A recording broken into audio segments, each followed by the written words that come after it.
Welcome to the Wordy Pair Podcast, your go-to hub for all things writing, world building, and the occasional dive into the weird and wonderful world of fiction.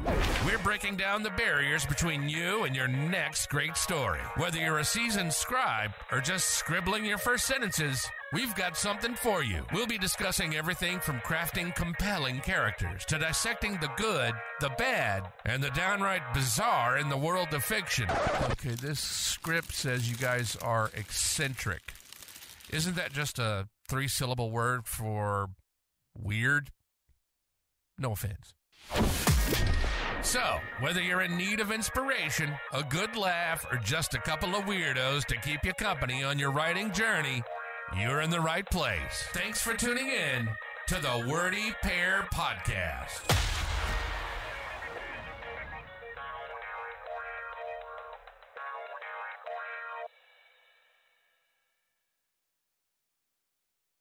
So, welcome to episode 10 of the Wordy Pair Podcast. I'm Rudy.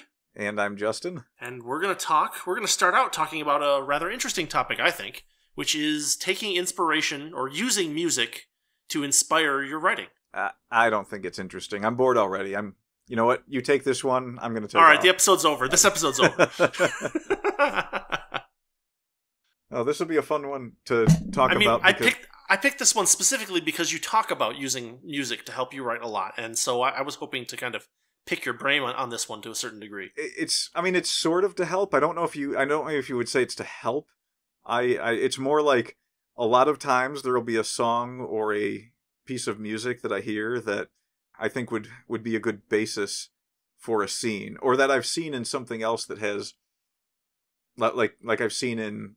Well, let's use our classic example of Umineko. Had a lot of music that fit its action sequences very nicely, or its non-action sequences. Yes. But in particular, there was a piece in Umineko that I listened to about 100 times and tried to picture a certain fight scene in one of my stories to that music. Mm-hmm. So I would actually sit down and imagine the timing of the scene to match the music, and that's how I would get the pacing for that particular scene sometimes. Oh, that's interesting. So that's like the end point of what I had in mind when you said maybe we should do something about music, using music for inspiration. So that like the ultimate version of that in my head is taking a piece of music and thinking of what you want your characters to do and trying to like imagine that playing out in like a theatrical setting with your characters with that music going and how the action should fit that. Kind of almost screenplay-like, if you will. Yeah. And then if you just sort of pull the music away and look at the scene in your head after you've memorized it a few times, does it still work without the music? And if it does, you probably have a pretty good scene. Yeah. Interesting, because I've used music before to like just kind of like listen to something and use it to kind of inspire like a framework for a story. Like, I mean, my whole set of Derelict Project novellas was inspired by there's the I think it's called the Rocky Meridia theme or something from Super Metroid. Yeah. Just hearing that made me want to write something about that the kind of loneliness of an empty spaceship kind of thing. So I've definitely done that a little bit. I find it difficult to like physically write while listening to music. Do you have the same issue, or do you do it are you able to do that? When I'm coming up with the scene that I'm going to put to music, I listen to the music a lot. When I'm actually writing it, if I listen to that, because it just depends on how I feel. Like if I feel like listening to music while I write, then yes. It doesn't interfere with me, though, if I do it. But sometimes I just don't feel like it. I like to have the quiet while I'm writing. Yeah, I tend to have that same issue where the music will tend to distract me from the writing, is what happens. Usually I'm listening to it so low that it doesn't really distract me, though. But I've tried that. It doesn't work for me very well. I don't know. I mean, you can be drawn away when you have a piece of music you really like. You can really get into listening to that while you're trying to focus on writing. Because writing isn't like physical labor where the music can be a good backdrop to it. If you're doing it right, you're concentrating on what you're doing when you're writing. Yes. You probably should be doing that, yes. I should stress that is a good idea. And I will also stress that I have seen examples where I'm convinced... Your chapter 3 is really good until about a third of the way in. Where you just started writing Metallica over and over. where you started writing the lyrics to a song that I recognize. I'm pretty sure this is copyright infringement. It's like, what if John Ringo had done that scene in that book where he used what was it? Was it the Immigrant Song, when he used the Immigrant Song, and instead of writing out the scene, he just wrote the lyrics to the Immigrant Song. I'm thinking like, and he stood up and put out his hand and said, "Here I am, rock you like a hurricane." I did do that in a story once. Backspace. And it actually came out upon reflection and upon going back reading it. Like it could have come out worse, but it didn't come out very good. But when I wrote it at the time, it came out better in my head than when I went back and read it. Fair enough. It was I was using a Johnny Cash song at the time to actually make to have two dialogues between characters, and I just put it in there to see if anyone would notice. Uh-huh. I think I did the same in something else recently, but that one I remember better, so that one must have been more important. I know that... So, like, at a base level, whether you're doing it while writing or before writing, when you're, in your head planning stages... Yeah. The type of music you're listening to, like if you want to pump yourself up for writing a good fight scene, music can also be good for that. If you have a good bit of action-y music that you like to listen to when you picture a bit of violence or action. Well, it helps you maintain a rhythm for the scene. Yeah, and again, it's just one of them things where a lot of times you're writing the scene in your head before you're actually committing it to paper. There's times where you come up with something beforehand and then you sit down to write and you get all that written down. But there's also times where you've written what you already knew you were going to write, and then you just got a good flow going, and so you keep going, and just a lot of good stuff comes out of that. I mean, that's pretty much using music at a base level. I know other base level. I know other people use it. It's like you can treble the speed that you write. Yeah. Well, you can. It can be a thing where it's like some people like to write to relax, so they listen to relaxing music while they write. Sure. Some people have something angry to write. Maybe they throw on something a bit angrier while they write. There's people that can do that. Do you want to go into more detail about one of your examples? Well, let's see. What would be a good example? So you've read The Good Guy. Yes. So you know that very last scene, the big fight scene with all the characters showing up from earlier in the book. There were actually two different pieces of music that I listened to while I was coming up with two different parts of the fight scene. Mm-hmm. And then the very end of the book, the final fight scene, was a third piece of music. Now this is where it gets entertaining, because if we weren't stressing how much we liked Umineko enough before. So Umineko was done by 7th Expansion, written by Ryukishi 7, who also did a lesser-known visual novel called Higanbana. Yes. So that's important too, because all of these visual novels, they probably have some of the best music that I've ever heard in any visual novel. Well, so they technically were called sound novels because they focused so much on the sound over the visuals. Yeah. Like if you look at the old CD copies of those games, they say sound novel, not visual novel. Yeah, there were a handful of them on the Super Nintendo that I had, and that's one of the things that's nice about them is they took the idea of writing a book, and they said, well, instead of having the person that's reading create the atmosphere in their head, let's add a little to creating the atmosphere by also including background sounds and music to set the scene. Mm-hmm. So it's kind of like a written word stage play more than it is like reading a book. Yeah, it's more. Well, the music and the background noise and stuff like that help to accentuate any effects that are happening in the story as well. Like that can be well done too. Yes, and in a lot of cases it is very well done. There's, the particular ones I can think of that did a fantastic job of that are pretty much all of the 7th expansion games. Steins Gate was another one. And I guess I didn't play enough of that one to really know, but what did you think about the music setting the tone for Rewrite? Oh, Rewrite? Because that was a bit Rewrite softer. Well, the Rewrite is not as focused on the music, because it's got, line readings and stuff like that. So yeah, the music definitely takes a bit more of a back step for a good chunk of the story, but there are points where they really dial it up, especially in like parts of the story that are purely narrative. Yeah, so there's especially since a lot of times now they like to do voice acting for visual novels a lot more than they used to. And there's no problem with that, but I am definitely the voice acting necessarily has to overrule the music. There's even an option for most visual novels to have the music turn itself down by some amount while someone's talking. So yeah, it's and that's fine. I have to say that I'm a much bigger fan of not having dialogue and just having the ambience sort of thing. The Super Nintendo games I'm thinking of had a lot of both ways. Yeah. I mean, it's basically there's a lot of good that can come from having voices too. Like in particular, they never finished the anime for Umineko, but they took the voice actors from that show and did a remake of the visual novel in which the voice actors did the second half as well as the first half.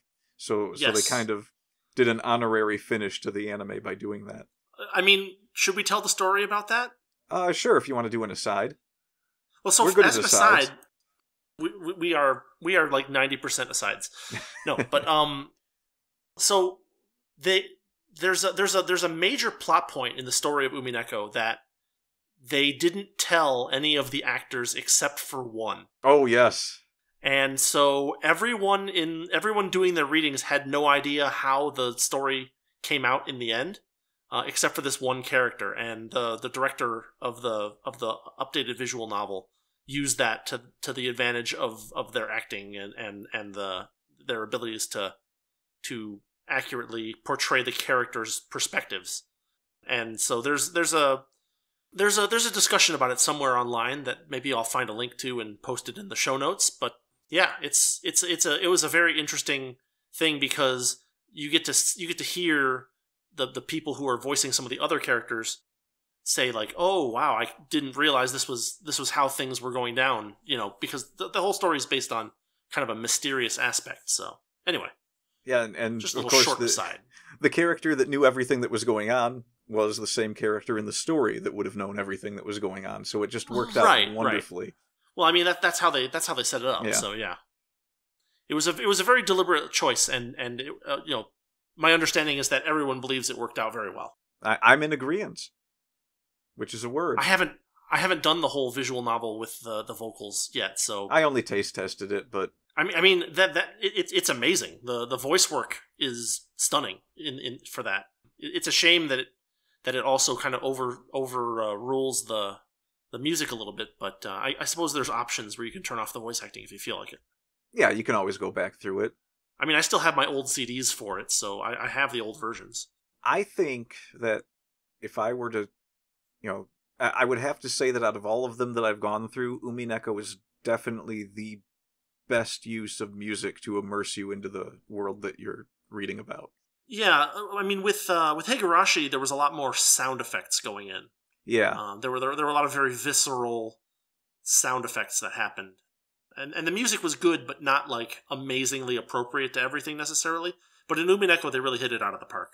Yeah, absolutely. It was that's a masterpiece. There's no doubt about that. I mean, that story, just the way that it's written, is a masterpiece. I mean, we're going to end up doing probably several episodes on Umineko at some point. Yeah, but I'll just and this is only the 4th time we've brought it up. I'm pretty sure since in 10 episodes. Well, I mean, it's an aside. It's part of our 90% of asides. But no, like, I mean, I had watched. There was an animated version of Higurashi, which was very good.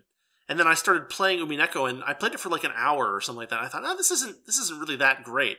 And then I sat down again and played it for a second hour, and that second hour was like, this is the best thing I've ever seen. Oh no, that I remember that. So This was after Higurashi had been out as an anime for a while, and Umineko came out, and you got your hands on it before I did, and you had played it for a little bit, and you told me, it doesn't quite hit the same as Higurashi, and then there was I didn't hear anything about it for a couple of months.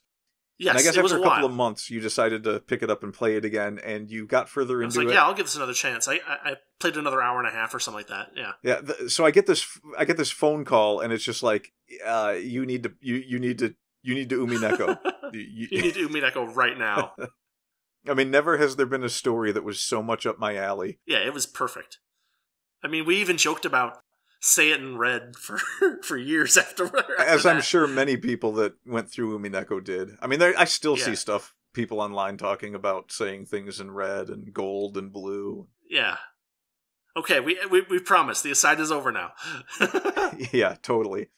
Except that I have to bring up Umineko again to finish what I was originally talking about. So we'll get distracted again. Don't worry. It's fine. So I had 3 points in one of my stories in which I was using music to kind of figure out where I wanted to go with each scene. I had this set up where a character had been pretending to be someone else. Okay. And there was a moment at which this character was going to reveal that, she had been this other person all along. And there was a particular piece of music that was from Umineko that I was listening to that, in my head, it was it queued up the moment where it was revealed that this... Oh, no, I'm sorry. That's the Higanbana music is the one that I was listening to at that time. And I remember listening to it in my car over and over and over again and just trying to run this scene over and over and over in my head. And, it's you take the... You take the rising action of the music and pit it against the rising action of what you want to happen in the story. Right. And everything in between, it's just there's a melody to everything that's going on. This character is moving in this direction. This character is moving in this direction. This is what's happening with this group of characters. And this was all for an action scene, a big old action scene at the end of the story. And in the middle of that same action scene, there was another character that showed up at a point at which, things weren't looking too good for the good guys. And at that point, there was another piece of music that I'd been listening to that was this would be music that sets the scene for the appearance of this new character.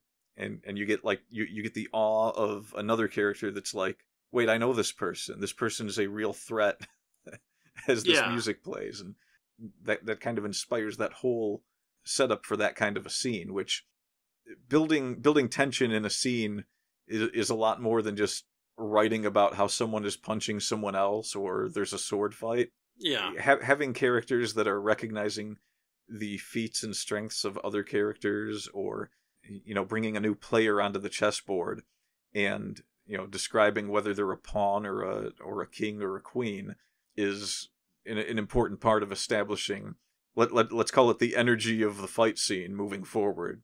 Because obviously you have to have moments where things slow down and then moments where they pick up again.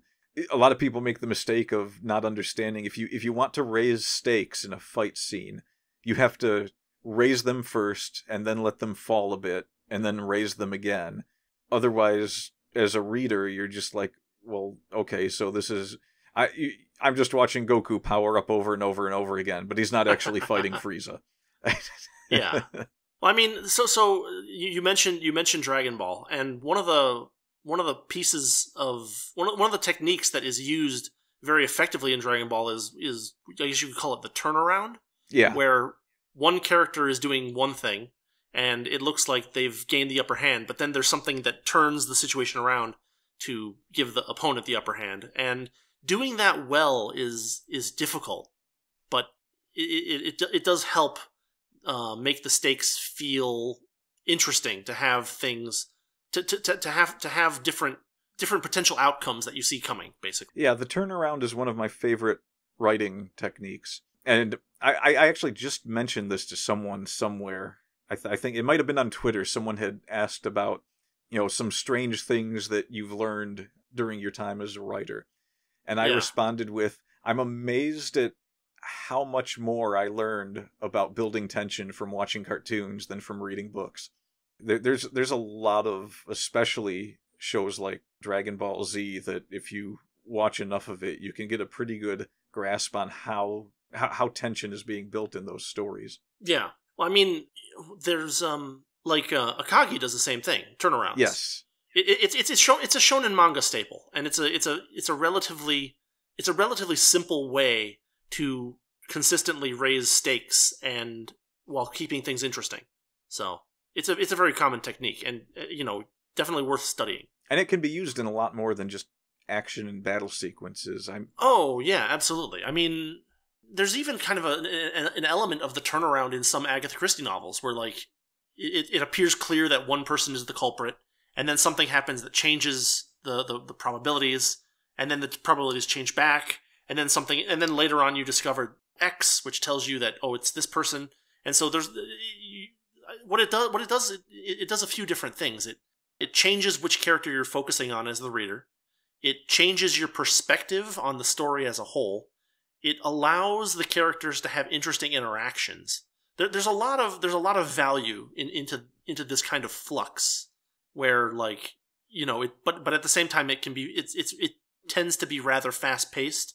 So you have to watch out for that if you're trying to go for a slower pace. But at the same time, it's a useful technique, definitely worth studying.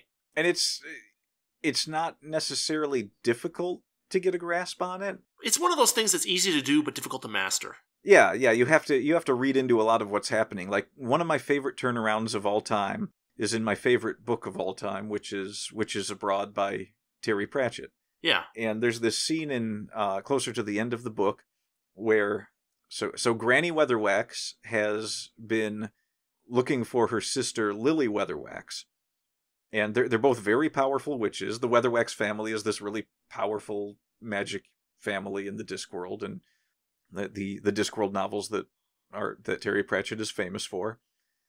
And there's a scene towards the end where there's this voodoo witch that has also been fighting Lily Weatherwax for some time, and she had prepared all of these. She had planned for a very long time to fight this witch using some of her voodoo magic. And Granny Weatherwax steps in close towards the end of the story, and she's like, "This is my sister. I'm going to deal with this." And the other witch doesn't like that, so she's like, "Okay, well, no, maybe we should fight first, and we're gonna see who's because I've been working at this a long time. I'm not going to let you take this from me." And she's trying to use voodoo magic against Granny Weatherwax, and it really looks like it's working out well. And throughout this whole book, Granny Weatherwax had been telling this other witch that was traveling with her that there were all these stupid things that people do and nobody should do them, and it was dumb. And one of the things that she mentioned was, they're arguing about mystics in some other part of the Discworld that stick their hands in fire and pull them out and they're not burned. And Granny Weatherwax is even though she's a witch who uses magic regularly, her character staple is that she's down to earth and practical. She's at the same time. Down to earth. She's rustic. She's practical, and she uses what she calls headology. So she's easily the most powerful witch on the Discworld, and if you read enough of the books, you get a sense that she's actually the most powerful magic user in the entire Discworld. But she never uses her magic, or almost never uses her magic when she's battling with other magic users. She usually uses what she calls headology, which is basically her form of psychology. She outwits them, basically. Yeah. So this whole time, she's been telling this other girl that all these things are stupid, and then she gets into this fight with this voodoo witch, and she's looking around this room while this voodoo witch is sticking pins in this voodoo doll, and she lets her eyes rest on this girl that she's been telling this stuff to for this whole story, and she goes, "Are you watching real close?" And she's saying it like she's up to something, because she's always up to something. Yeah. And she sticks her hand into a torch on the wall and pulls it out, and the voodoo doll bursts into flames in this witch's hand, and she pulls her hand out and she's just fine. And later in the story, the girl is remarking on this, and she goes, she said all those things don't work. She was the one telling me all of this stuff was stupid, and the other witch that was with them is just like, the thing you have to understand about Esme Weatherwax is that when she says that that there's something that nobody can do, she's usually never including herself. And it's just one of them things where it's my absolute favorite turnaround in all of the stories because they've been building it up. Yeah, and the thing about turnarounds is you often know when they're coming. Like it was not a surprise that she was going to win this fight at all. In fact, Granny Weatherwax won so many battles by the time they had gotten to the third or fourth book that she was in that that her character was basically that she's going to win no matter the odds. Yeah. She was the John Cena of Discworld. But no, she's my favorite literary character of all time. And she has a lot going for her in that regard where, she's the turnaround champ. She has fought the most dangerous. She even went up against death one time. And, it was just a card game she was playing. And she's the only person in all of writing that I can think of that has simultaneously lost and won to death at the exact same moment. Huh. So, I don't know why I got so distracted with that, but turnarounds are great, and having music to put them to is a great way to establish just you always want the turnaround to feel good to the person that's reading it. Like that the turnaround is usually something that happens when the good guys are losing, and something needs to be done so that the good guys can win. Well, it has to happen both ways is the trick, or is part of the trick. Yeah. Because if you just have if you just do this over and over again, where the good, because it's kind of like the poison scene in The Princess Bride, right? Yeah. You want the reader to get stuck in a loop basically and say, well, this character could do this, but then this character would know that this character would do this. So you want that loop to be in the reader's mind so that they don't know for sure whether, number one, whether this is the last turnaround. Number two, whether if you can manage it, you make it a little bit unclear whether the person who wins is going to win, right? In some stories, it's hard to do that because there clearly exists a sequel kind of thing, but you can also work that out in other ways by having minor losses and things like that don't end the story. But you also need to have the villain or the antagonist also have their own turnarounds sometimes as well, because that way it's not clear whether the stakes have been raised fully, and that leaves an open space in the reader's mind to kind of theorize what's going to happen next. Yeah. There's so you also don't want to. I guess one of the problems that I always had when I was watching shows like Dragon Ball Z is I loved the shows, but there was always that aspect of the main character is the one who's always going to win the fights, and all the turnarounds are largely going to boil down to that character. Mm-hmm. Because, a lot of times when you watch those shows, most people would probably say that their favorite characters in Dragon Ball Z were not Goku, the main character. Sure. My favorite was Vegeta. A lot of people's favorites was Piccolo. And if you don't know what I'm talking about, I don't know what to say. Watch more anime, get good. Yeah, basically. But a lot of times, especially with the shonen stuff, you don't get as many turnaround scenes for the lesser characters. They are all largely given to the main character. And that can get kind of stale, especially when you're dealing with 290 episodes of a show. Yeah. So it got a bit refreshing later on in around 2010 or so. They started doing more shows where the side characters would get more of these turnarounds, right. Which it was kind of hearkening back to shows like Yu Yu Hakusho, where there were side characters who had big battles of their own that they would win. Yeah. Well, it's the thing you have to be careful about with turnarounds is making sure that the turnaround, because generally what happens with a turnaround is that a character displays a strength that you didn't know that he or she had, right? Yeah. And so if you lump all those onto one character, that character necessarily outpaces the growth of other characters, at least in combat capability or things like that.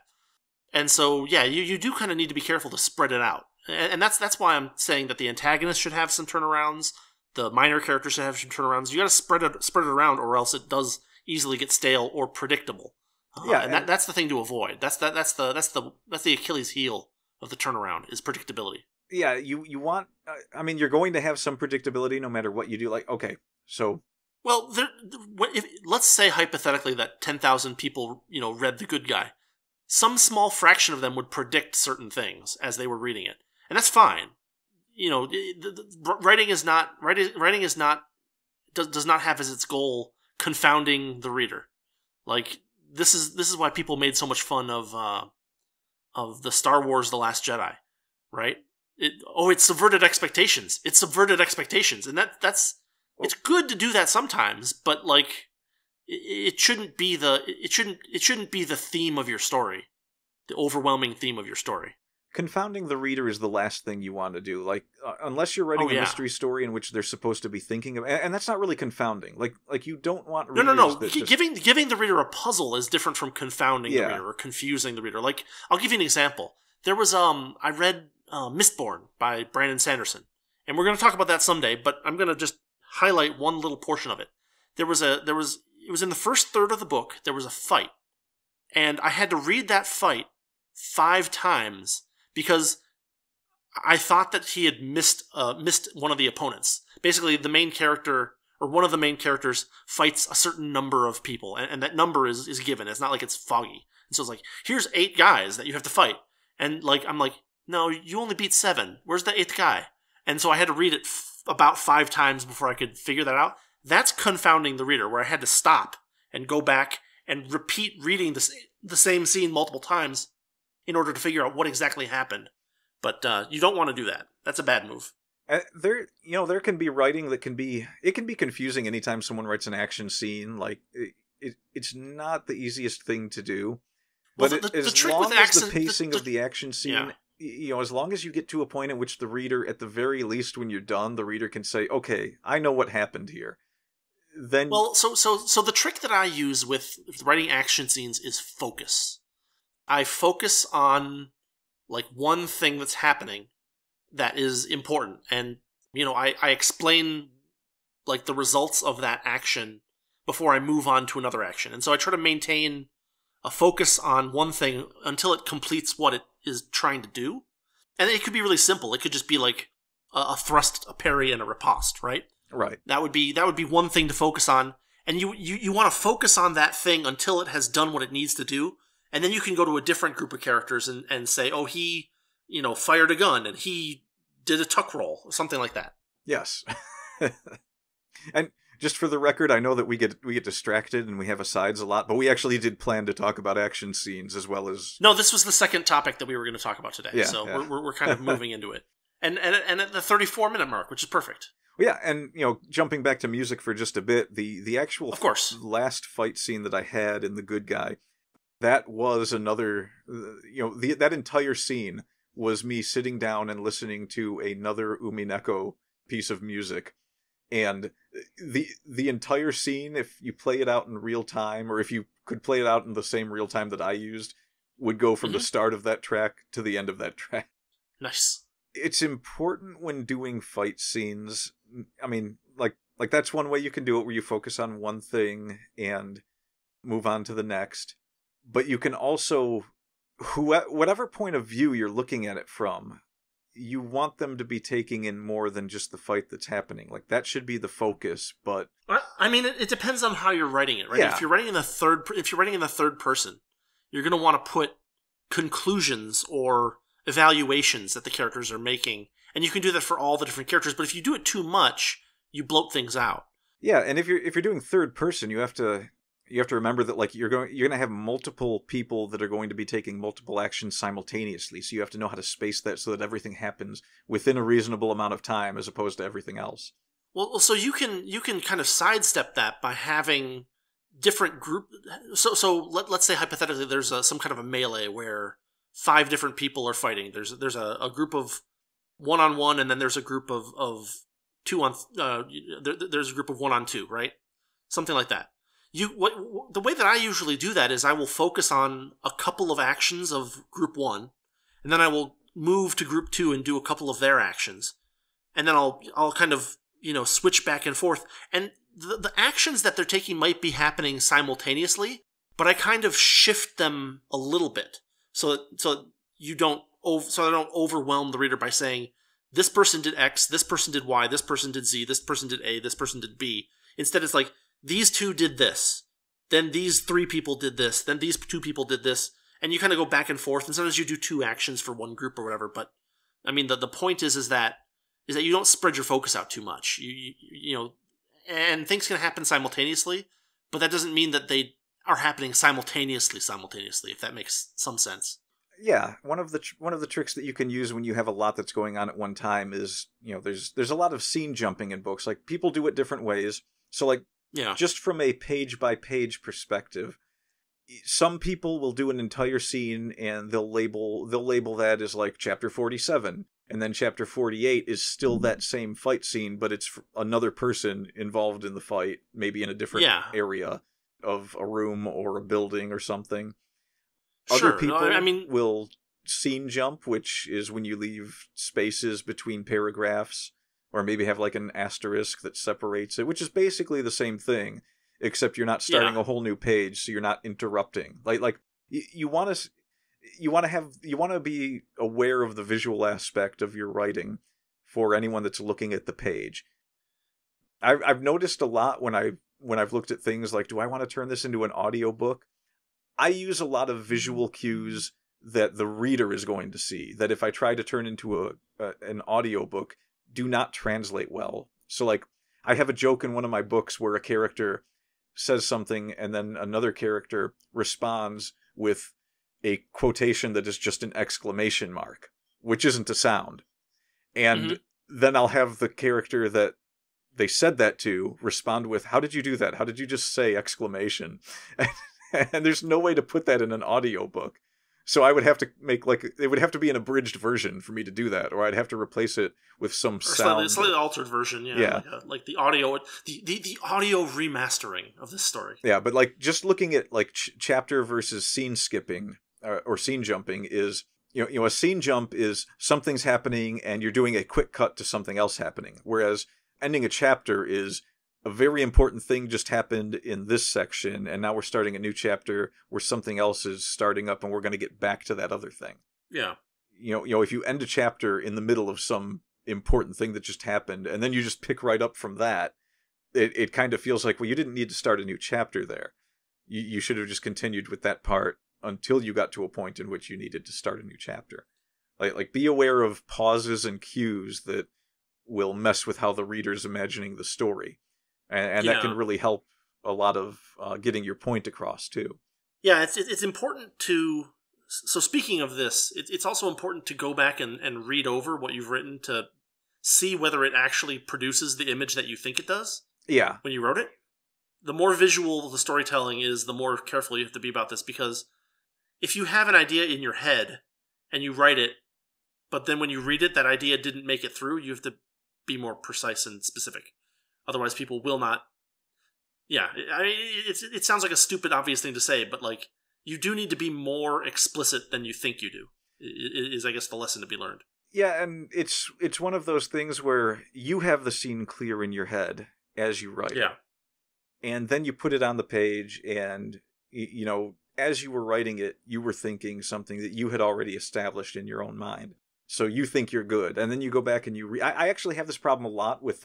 When I start a story, if I start from a point at which I don't really know where I'm going to go from there, I'll think I have a good opening and I'll start writing, and, you know, 50 pages later, you know, I'll have found a good workflow. So I'll get 20 pages in and I'll have some really, really good stuff for 18 of those pages. Then I go back and I read the beginning, and once I put it into the context of those other 18 pages, I'm like, oh, the beginning is what I have to change. And more often than not, the beginnings of my stories are the thing that I need to change the most, because the good ideas that I came up with as I was writing were so much better than just that basic starting point that I have to touch that part up the most to make it all, you know, read well and flow well. That's a reasonable point, yeah. But, you know, you'll have something in your head that just seems perfect, and you know, write the words down, and then you go back to it, and it's just like, if I was reading this without having that image in my head, what would I see?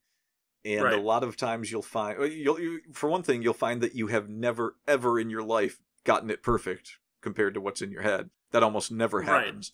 But another thing you'll find is a lot of times you'll be so far off the mark that you'll be like, how did I not notice this? Right.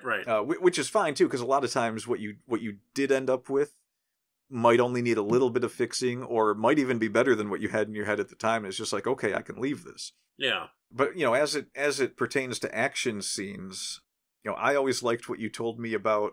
We did a mock, what would you call it? Like a riff on one of my stories. We a roast. That's the word I'm looking for. You and I roasted the good guy after I wrote it. Just for kicks, we pretended it was another author. And after we got done revealing that it was actually my book that we were roasting, you made a comment about the beginning of the book where you said, the first couple pages of the book do a really good job of establishing that the vampires are a threat. And then the next couple of pages do a really, really good job of establishing that they are not. Yeah. And I love that line because it kind of, that's how I wanted the story to open. The good guy is like my masterclass on the turnaround. Yeah.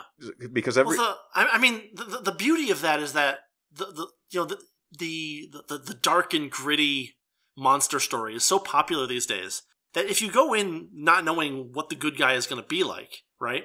You get the feeling that, this is going to be like a gritty story with lots of violence, and the vampires are going to be this dangerous force, and wait, they're not. They're all dead. And it really sets the tone of the book because it happens again the second chapter with different monsters. Yeah, and this, coming back to having, when you raise the stakes and you start to get this amount of predictability, it does become obvious in that story very quickly that this character that I have that is just cutting a swath through monsters, he's not going to lose anytime soon. Right. And there's a lot of tricks that you have to use to keep that interesting. What was it, like 8 chapters in that book or something that I had to maintain this facade of, he's going up against a bigger, badder monster. How can I make it look like this is going to be an interesting fight? Right. And that's the whole story really is the first... Well, until the last chapter, right? Yeah, the weird last chapter that I... the weird giant last chapter that you wrote. Which could probably have been its own book. But it wouldn't have worked as its own book. It needed to... The story needed to be there all in one sitting. I guess so, yeah.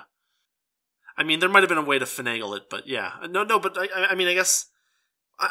So the way that it worked was that you kept producing larger threats, and you kept dangling more dangerous situations in front.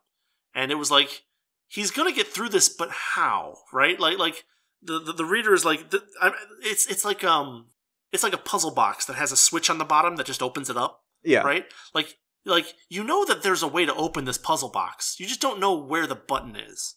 Yeah, and it's a very action and fight scene oriented book.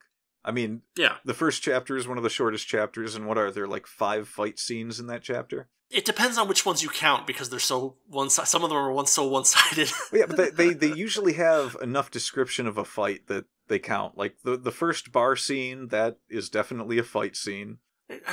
That was the one I was kind of iffy on, because it was just so fast. I mean, it's a couple pages. It's one-sided, so it's not really much of a fight, I guess. But well, it's so one-sided that I wouldn't even necessarily call that one a fight. Then there's the one that isn't a fight at all, where he just throws a jawbone at a guy. It's like, this is I know whose jawbone this is. Why do you have that? How did you get that? Oh God. But yeah, there's somewhere between 3 and 5 fights in that first chapter, depending on how you define a fight. Well, I define them as fights just because I did them all differently. Like I didn't want Sure. all the fights to be the same. So like the first fight is a barroom brawl in which some vampires are like, "Oh, we're going to kill this guy." And then they find out that they are not going to kill this guy. Not in the least, not even a little bit. And you have to present it right. You can't just write, "Guy goes into bar, there are vampires. He wants to fight vampires, and so the vampires fight him and he kills them." That is very boring. Well, so this is one of those things where the way that you did it was we can compare it or contrast it is probably the more appropriate word with Near Dark, right? So in Near Dark, they walk into a bar and they start acting crazy, and everybody just stands there like a jackass. in your story, the vampires already have this aura of invincibility. This guy walks in, and he doesn't necessarily antagonize them, but like he antagonizes them, and it turns around. You see, he didn't come in and act weird. He came in and got a drink, and it was relatively normal. And then I forget the exact course of events, but like he ends up beating these two vampires that had an aura of invincibility, and there was an aura of like this is how it is, right? Like not like this situation is weird and a normal person would run away from it. It's like this is how things are and this is how people would actually react, as opposed to 5 people walk into a bar and start doing insane things and everyone just stands there like a jackass. Yeah, Near Dark I went back and listened to our talk about Near Dark recently. Yeah. And just that whole scene where these vampires come into a bar and they like almost immediately kill someone and drink their blood and do these other things. And it just seems like everyone else in the bar either doesn't care or is oblivious until everyone has systematically been killed by these vampires. And it's just like, there is no way. It's worse than that because they all have their eyes on them. And then when they start killing people, they're like, they freeze like deer in headlight kind of thing. But not like deer in headlights because the vampires have magic powers. These vampires don't have any magic powers. So like the amount of time it takes for one of them to think about like loading a shotgun or jumping out a window or something like that is so ridiculously long that it just completely destroys the realism of the scene. Yeah, I couldn't get over the fact that it took place in the 1980s in Oklahoma. It's like these vampires would have been perforated by bullets by now. This is not how this would have gone down. Yeah. And it's since we're talking about vampire movies, it's actually, I think it was the movie, 30 Days of Night was the movie that I was watching when I decided to sit down and write The Good Guy, because I was just like, these vampires are so vastly overpowered. I want to see something where there's vastly overpowered vampires that have taken over a small town, and then someone just comes in and they find... And vastly overpowers them. Yes. There's a lot of jokes about just how badly he beats these vampires. So yeah, I don't know. Do we want to spend another 10 minutes talking about one of my? We've talked about The Good Guy a lot. Should we talk about it more, or should we? Because I don't know. Do you have any books where you've done action scenes like that? Because most of your stuff is like hard science fiction or. Yeah, I haven't done much action. I've done a couple of really short things with some action in them, but like the one with the guy with the plants. God, why can't I remember what it was called? He goes to the little biology course thing, and they're talking about. Oh yeah, that one. Okay, so that one has some action in it, but like, okay, so the novello is much slower paced than the short story that I wrote before the novella, but that one has some gunplay. It has some action driving. Yeah, it has that kind of stuff, and yeah, I mean it's about so that one's written in the first person from not the hero's perspective. What I tried to do was I tried to have the point of view character observe things that surprised him and be surprised by them, and then kind of the fact that this thing surprised him draws his focus to it, which allows me to write a series of actions with this thing and then move on to another thing that he notices something else somewhere else. So it worked pretty well.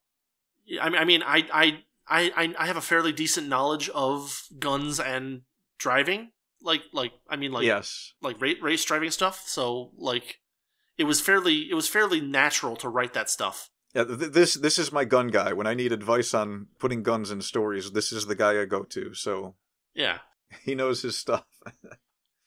It makes the stories really interesting to read because sometimes you go into little details that I wouldn't have known about the gun that's being used or how it would be holstered, things like that. Yeah, I mean, it helps to... I mean, if you're going to write about something, it helps to know a little bit about it, even if it's just reading a little bit about it.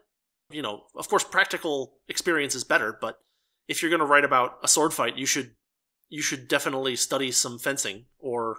I'm not so sure about that because I know about sword fighting, and I didn't really use much of what I know about my sword fighting knowledge in my stories. But probably it colored what you knew what to use and what not to use. Well, I mean, not really, because I remember we were joking about the fact that I was having someone fight with a rapier against spears and broadswords. So, but I mean, that was kind of the fantasy element of the story. Was just that's kind of the joke too. Is that when you have a character that's so overpowered that they can use inappropriate tools and still win, that's another turnaround. Yeah. It's like having the character that uses the single action revolver that, is but they're really good with it, so they know how to fan it and rapid fire it, and they can reload it very quickly, kind of thing. And everybody thinks that this person is crippled because of the choice of tools that they have, but what they do is they use their expertise to overcome that disadvantage, and that's also usually pretty entertaining to write or to read if it's done right.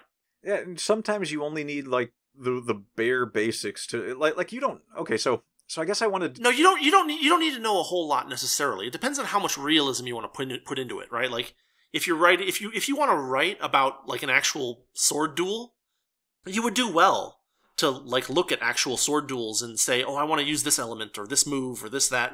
You want to get the words right, but not use too much jargon. It's very much a balancing act. Yeah. Okay, so I kind of want to give an example of how you don't necessarily need to know much about something, but obviously everyone to some degree will have a little bit of experience with something. Like I don't know anything about guns, but I've seen westerns. I've seen I feel like this is a little more. Well, that's important. Experience. Yeah, that's what I'm getting at. It's like you don't necessarily have to sit down and read well, how is the gun used? What kind of gun is it? How many bullets does it have? Things like that. So what you want to avoid? I'm going to push back a little bit because you want to avoid things like where I pulled out my Glock and turned the safety off. Yeah, you want to avoid inaccuracies to things, and so you have to know a little bit to avoid the inaccuracies. Unless what you do is you fictionalize all of the tools. Or in which case you can do whatever you want. Or you can be so deliberately vague that you don't necessarily have to that someone has a rifle. So you don't necessarily have to know whether the rifle has a safety or not, or whether you're using what kind of hammer you're using. Is it like an old-fashioned rifle or things like that? You can just say they have a rifle and that they're taking shots at things. I did this in a story recently. I didn't have a type of gun in mind or anything. I just said rifle, and I gave it to a character who was a really good shot and said, okay, I'm going to take care of 20 of these monsters for you. Yeah, well, I mean, you can get away with being vague as long as either A, the action is exciting enough that there's not time to think about details, and as long as B, you don't get into you can't partly get into details and then get into the details wrong. If you're going to get into details, and often you want to get into details, you need to try to get them right, or you need to fictionalize them. Yeah, that's the important thing. If your plan is to it's like if you want to write. If I said someone had a Remington 700, which is a bolt-action rifle, and said that they pulled the trigger twice in quick succession, that's not going to work. Yeah. Right? So instead, I don't say he had a Remington 700. I just say he had I have to come up with something. But yeah, you can fictionalize it to make it so that you don't break. You want to try to avoid breaking people's suspension of disbelief. Because it just doesn't work well when you get kicked out of a story by seeing that someone closed the rear door on a 2-door car, or on a turnstile. Yeah. I guess the important thing to remember is if you need details for something, look at what the details would be, and I would also say don't hyper focus on things because you'll lose the reader if you specialize. It depends a little bit on your audience. Yeah. It depends a little bit on your audience because there are people that write what I guess you would call gun nut literature, where part of the appeal is that they're using real guns that have and the details about how they operate is correct. There's an audience for that kind of stuff. Yeah, it's also important to make sure that anyone who's not really into those details will enjoy reading those things as well. Akagi did a great job of this with Mahjong. I mean, I don't know any... Oh, that's a really good example, yeah. I don't know anything about Mahjong, but the entire show is technical Mahjong being presented to you and you're being told these things that you're not going to even understand really what's going on. But the way that it's presented is just like, oh, they're building tension. This is really cool. Yeah, it's like just the right amount of jargon that that you still know what's happening even if you don't know what's happening. Like, I couldn't repeat to you the score values of any of the hands that they used off the top of my head, but they tell you that like, oh, this hand is worth this many points. This hand was made off of a discard by this character, such and such and such. Yeah, I would say that right there is the masterclass on how to write something technical for people that aren't necessarily going to know what you're talking about. That might be the best example of that I've ever seen. Well, the thing about Akagi, of course, is that it's got a visual medium. So yeah, you really need to. You can. If you use Akagi as an example, you're going to have to do the translation from visual medium to written medium, which is its own problem. So, there's probably better examples for a writer, but if you're doing a screenplay, you could definitely use Akagi as an example. Yeah, well, there's a lot of hard science fiction that would be considered good examples of this, though. Like, you're a physicist. I am not, yeah. But I can read hard science fiction and follow the story even if I don't understand the concepts that are being presented. Well, the trick is to minimize the concepts as much as possible, like the hard parts of them, and just use as little jargon as possible. Or just have the scientists start committing suicide because they lose faith in science, which is a religion. No, that's a bad idea. I'm never going to forgive that book. Oh, I'm tempted to find a bootleg copy of it or something, just to make fun of it. We could do that. For the most part, I don't want to make fun of other authors when I am a wildly unsuccessful author myself. But I just feel like there's a lot of things out there that it's like, this is a great book, and it's like, no, that's complete trash. Nothing in it makes sense. I'm sorry. Yeah. I don't even have to be a physicist to look at this and be like, there's a lot wrong here. And I tried to give it the benefit of the doubt, too, because I remember you and I were arguing over that scene where I was trying to say, okay, at least this... The wire, the monomolecular wire? Yeah. That was a turnaround scene as far as I was concerned. That's what I liked about it, was just like this... Sure, but it's like horribly, like, just a stupid idea. In the space of that universe, I was calling it a good idea, because the entire rest of the story was devoid of ideas. And that's fair, but at the same time, they're like... But I'm not going to say it was good. No, it wasn't good, because, like, if you were just a human being, and you sat down and thought about what the... Because, like, okay, so here's another thing, right? What a good economist doesn't just look at the proximate effects of a policy. A good economist looks at the secondary and tertiary effects of the policy, the long-term effects of the policy overall, the changes in incentive structures based on the policy. And so if you tell me that you're going to cut a ship apart with a monomolecular wire, I'm going to be like, okay, well, what if the guy with the thing is at the back of the ship? Like, the ship's going to go through and it's going to take, let's say it takes 45 seconds for the ship to go through the monomolecular wire.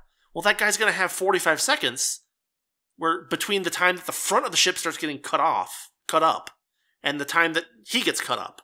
And so he's going to do something, I assume, right? Yeah.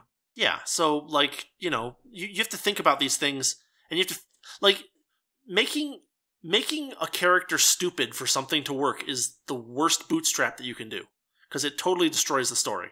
It destroys stakes, it destroys the value of a character, it destroys the flow of the plot, and it cheapens everything else that you've done in the story. So, don't do that. Agreed. No, but the whole book was just terrible, so... It's like, so the one small, like, shining light of, like, this is actually an interesting idea. It was like, oh, finally. I get it. I don't remember exactly, because I might not have presented it well. It's been a while since I read it, so I don't... I think you presented it well. I just think it's a bad idea. There might idea. have been something there where they had done something where they were like, we should use this size of a net because this gives us our best chance of not destroying the thing that we're actually after. And I think they might have had something in there about how they were certain that this would be at the front of the ship for this reason or that reason. Like, there's a boiler at this end, and you know, there might have been a few things like that, but it was just one of them things where you're rooting for one character above the others because at least this one character is thinking, even if the idea they came up with was bad. Well, I mean, like, it's not... I mean, I'm not going to say that it's a bad idea, but you're right. Like, if they had been more clear about why this idea specifically is going to work, and why my very basic counterexamples of why it isn't going to work were not valid, that'd be better, way better. Yeah, I might have just presented it bad. It seemed a lot better in the book, but I still had the issue of, okay, but you so were probably desperate at that point. Well, yeah, but I mean, even with the whole desperation thing, I was reading into it like, okay, so they destroy this boat. Now they have to salvage a hard drive from the wreckage of a ship that's sinking in a canal.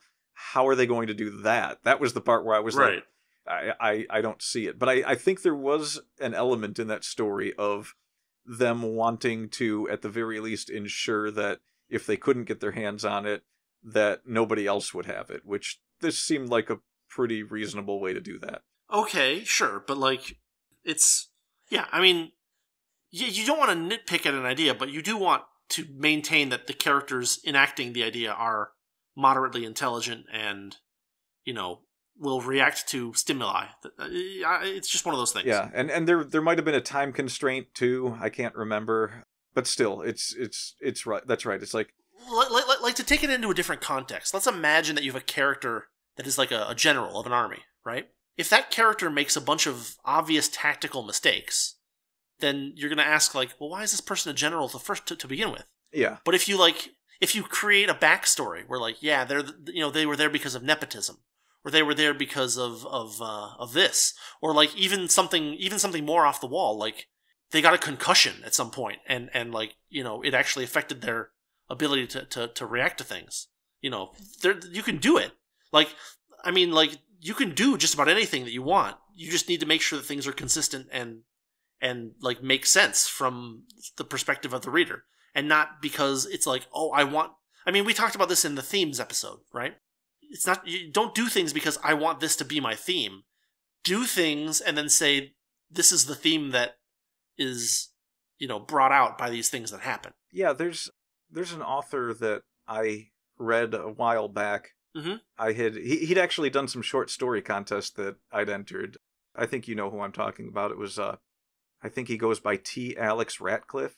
Yeah, I remember. Yeah, he wrote that book. Oh, geez, what was it? Battle, Son of a Gun. I was just looking at the cover a while ago.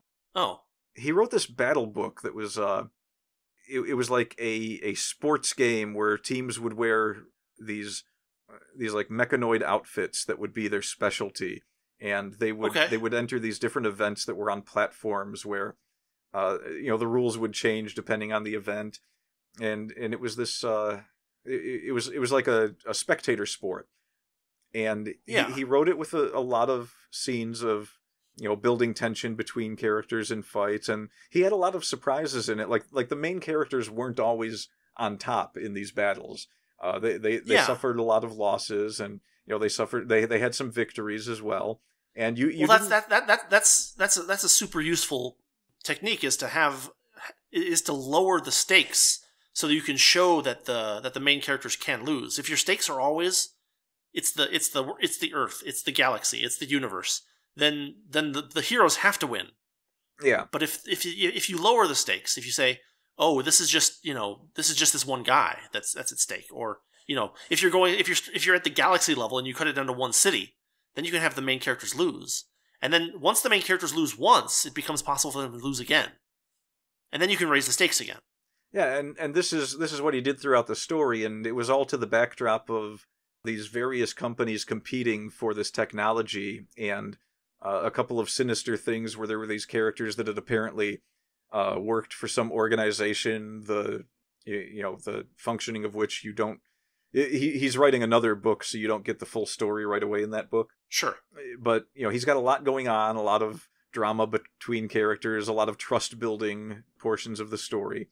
And he does videos on YouTube talking about writing, and that was one of the things that he had talked about was, you know, you have characters that if you have established who they are and what they do, and then you have them do something completely different, and they don't have a reason for doing that, and you're just doing that to make sure that something happens in the story that you want to happen, you're betraying your readers when you do that. You're kind of you're treating them like idiots, like they're not going to say, well, why would this person do this? And I think he brought up Game of Thrones to talk about that a lot, because everyone remembers the train wreck that was the end of that show.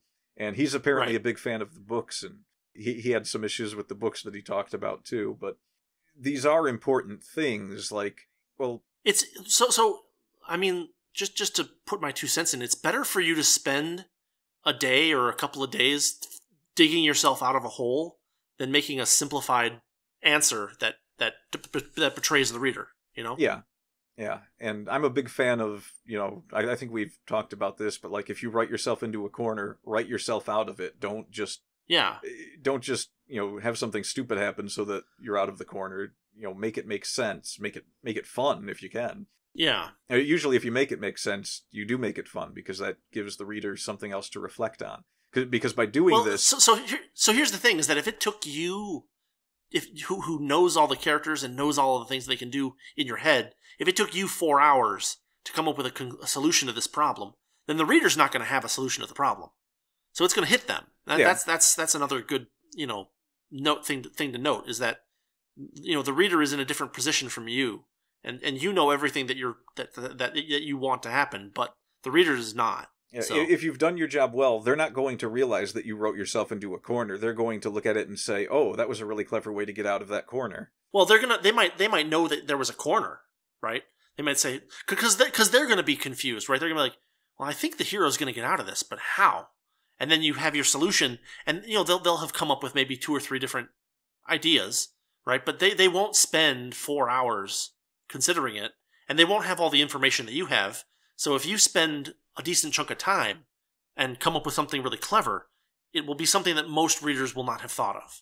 And they'll appreciate that. Yeah, and these are usually the things that end up getting discussed when people that enjoy reading them want to talk about them. Yeah, they can end up being your best moments. For discussion. Yeah. So I'm wondering if you have any characters where because you've got, like, 1 or 2 long-running characters at the moment that you work with? Yes. Yeah. Well, so I have 2 things that are like parts of continuing series at this point. 2 different continuing series that have more than one piece behind them. So, yeah, I have my Derelict Project people, and I have my Lawrence G. Sampson characters. And, they're independent of each other. They're taking place in different times, in different, places.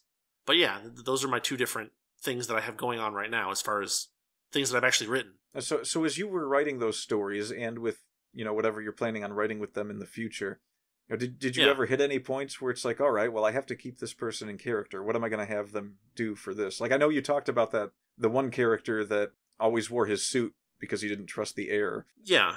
Well, like, that was serendipity. But, like, I got myself into a fairly irritating corner with the book that I'm currently writing, where I was like, wait a minute, this doesn't make sense. There was something that someone there was someone that would have reacted. Basically, it's a race against time. They're trying to find these hostages before the people that took the hostages decide to kill them or whatever. And I got to a point where I had hit a wall where I couldn't figure out how my characters were going to track down the other characters, how my protagonists were going to track down my antagonists without the antagonists knowing. Or, like, and so I had to sit down and I had to think and I had to say, okay, how do I dig myself out of this? So I, sat down with just a blank page in front of my face and I just started writing down ideas. And finally, after 20 or 30 minutes, I came up with something like, okay, there might be something here. And so I started developing that. I started writing more and more. I was like, well, there's this detail and there's this detail. And so I started getting all of the different ideas down on paper and out of my head so that I can, like, look at them and they don't wander off because I decide that I'm hungry. And yeah, it was just like a couple of hours where I just was like, okay, I'm in a hole, I'm in a corner, I need to get out. How do I do it? And it took a while, but I figured something out, and I think it improved the overall contents of the story. So yeah, it worked out. Yeah, and that's an important part of like people think that just sitting down and typing at the keyboard is the job, and when you're not doing that, you're not writing. But that's an important part of it. Is sometimes waking up in the morning, jumping in the shower, and thinking about how you're going to solve that problem. That's part of the process too. Oh, I mean, like I've been floored by how much of writing is not actually writing, if I can put it that way, right? Like, just sitting and being like, sometimes I'll just stand up in my living room and just walk in a big long oval until like an idea comes out. It's fun, or isn't it? Go for a walk around the block. It is.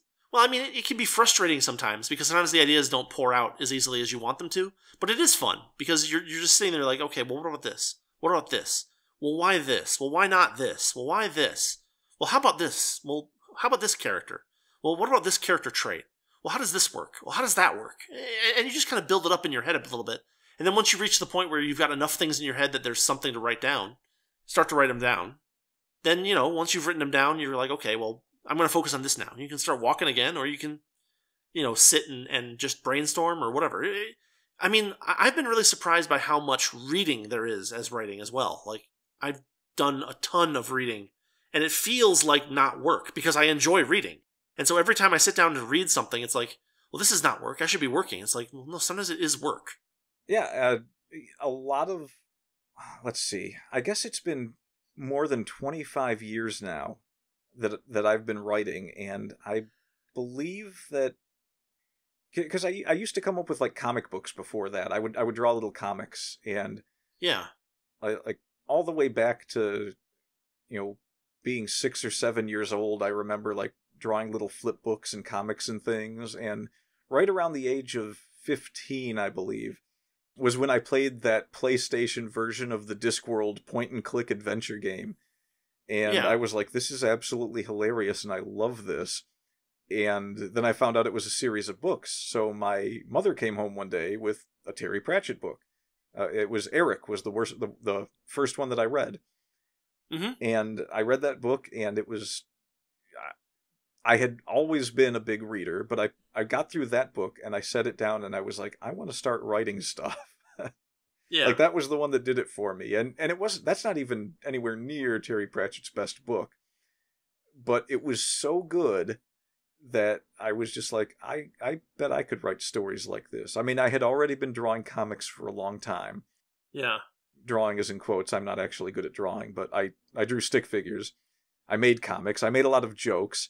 And here was an author who wrote books that were full of jokes. And I was like, I bet I could do this. Yeah.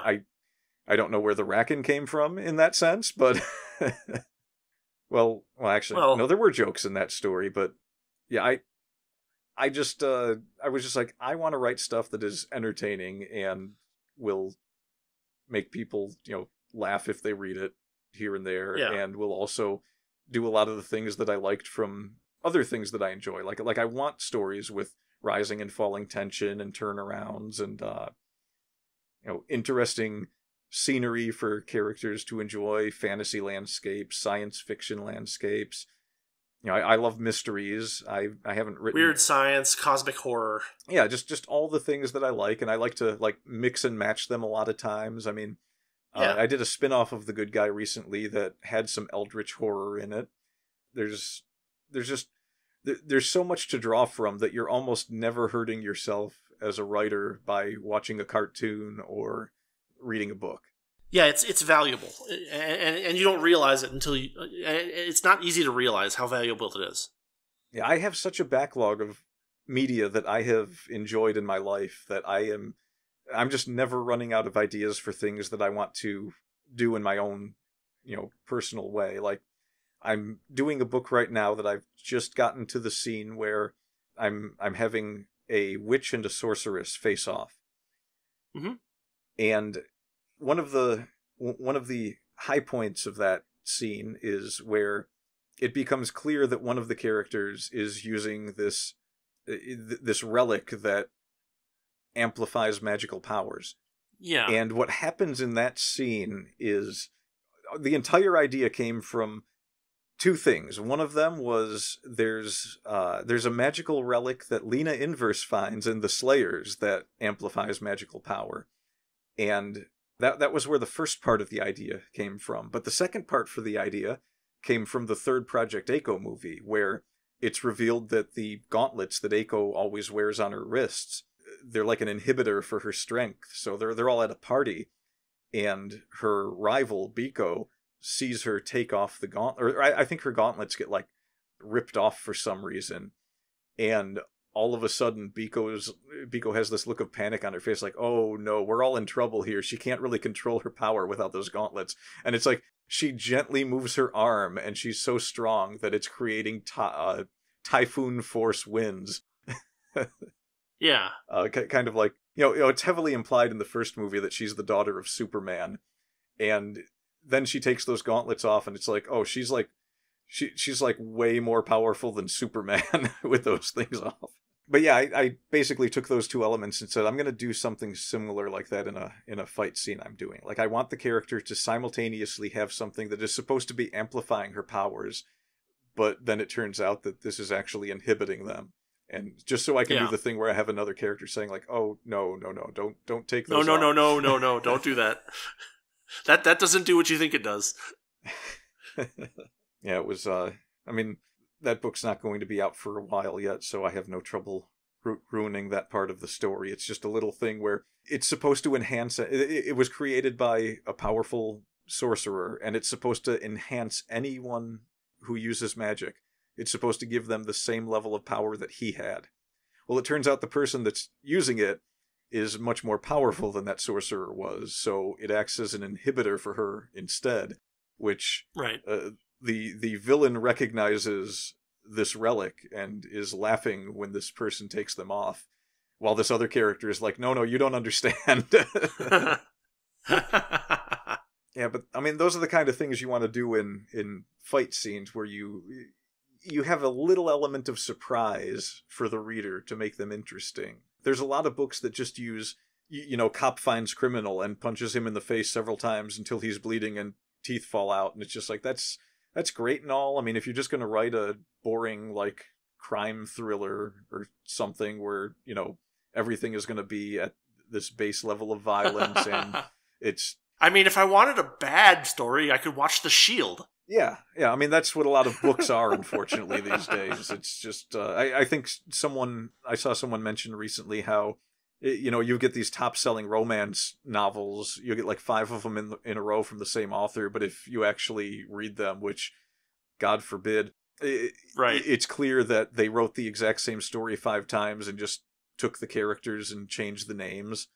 And like maybe change the locations a bit, but they use the exact same thing just so they could crank out several of them, like 5 a year or something. And it's. I mean, at that point, it's not even like crank out is a kind word for what they're doing. Yeah. Like vomit is more appropriate, I think. And I'm sorry to say it, but they sell, and it's. Well, of course they do.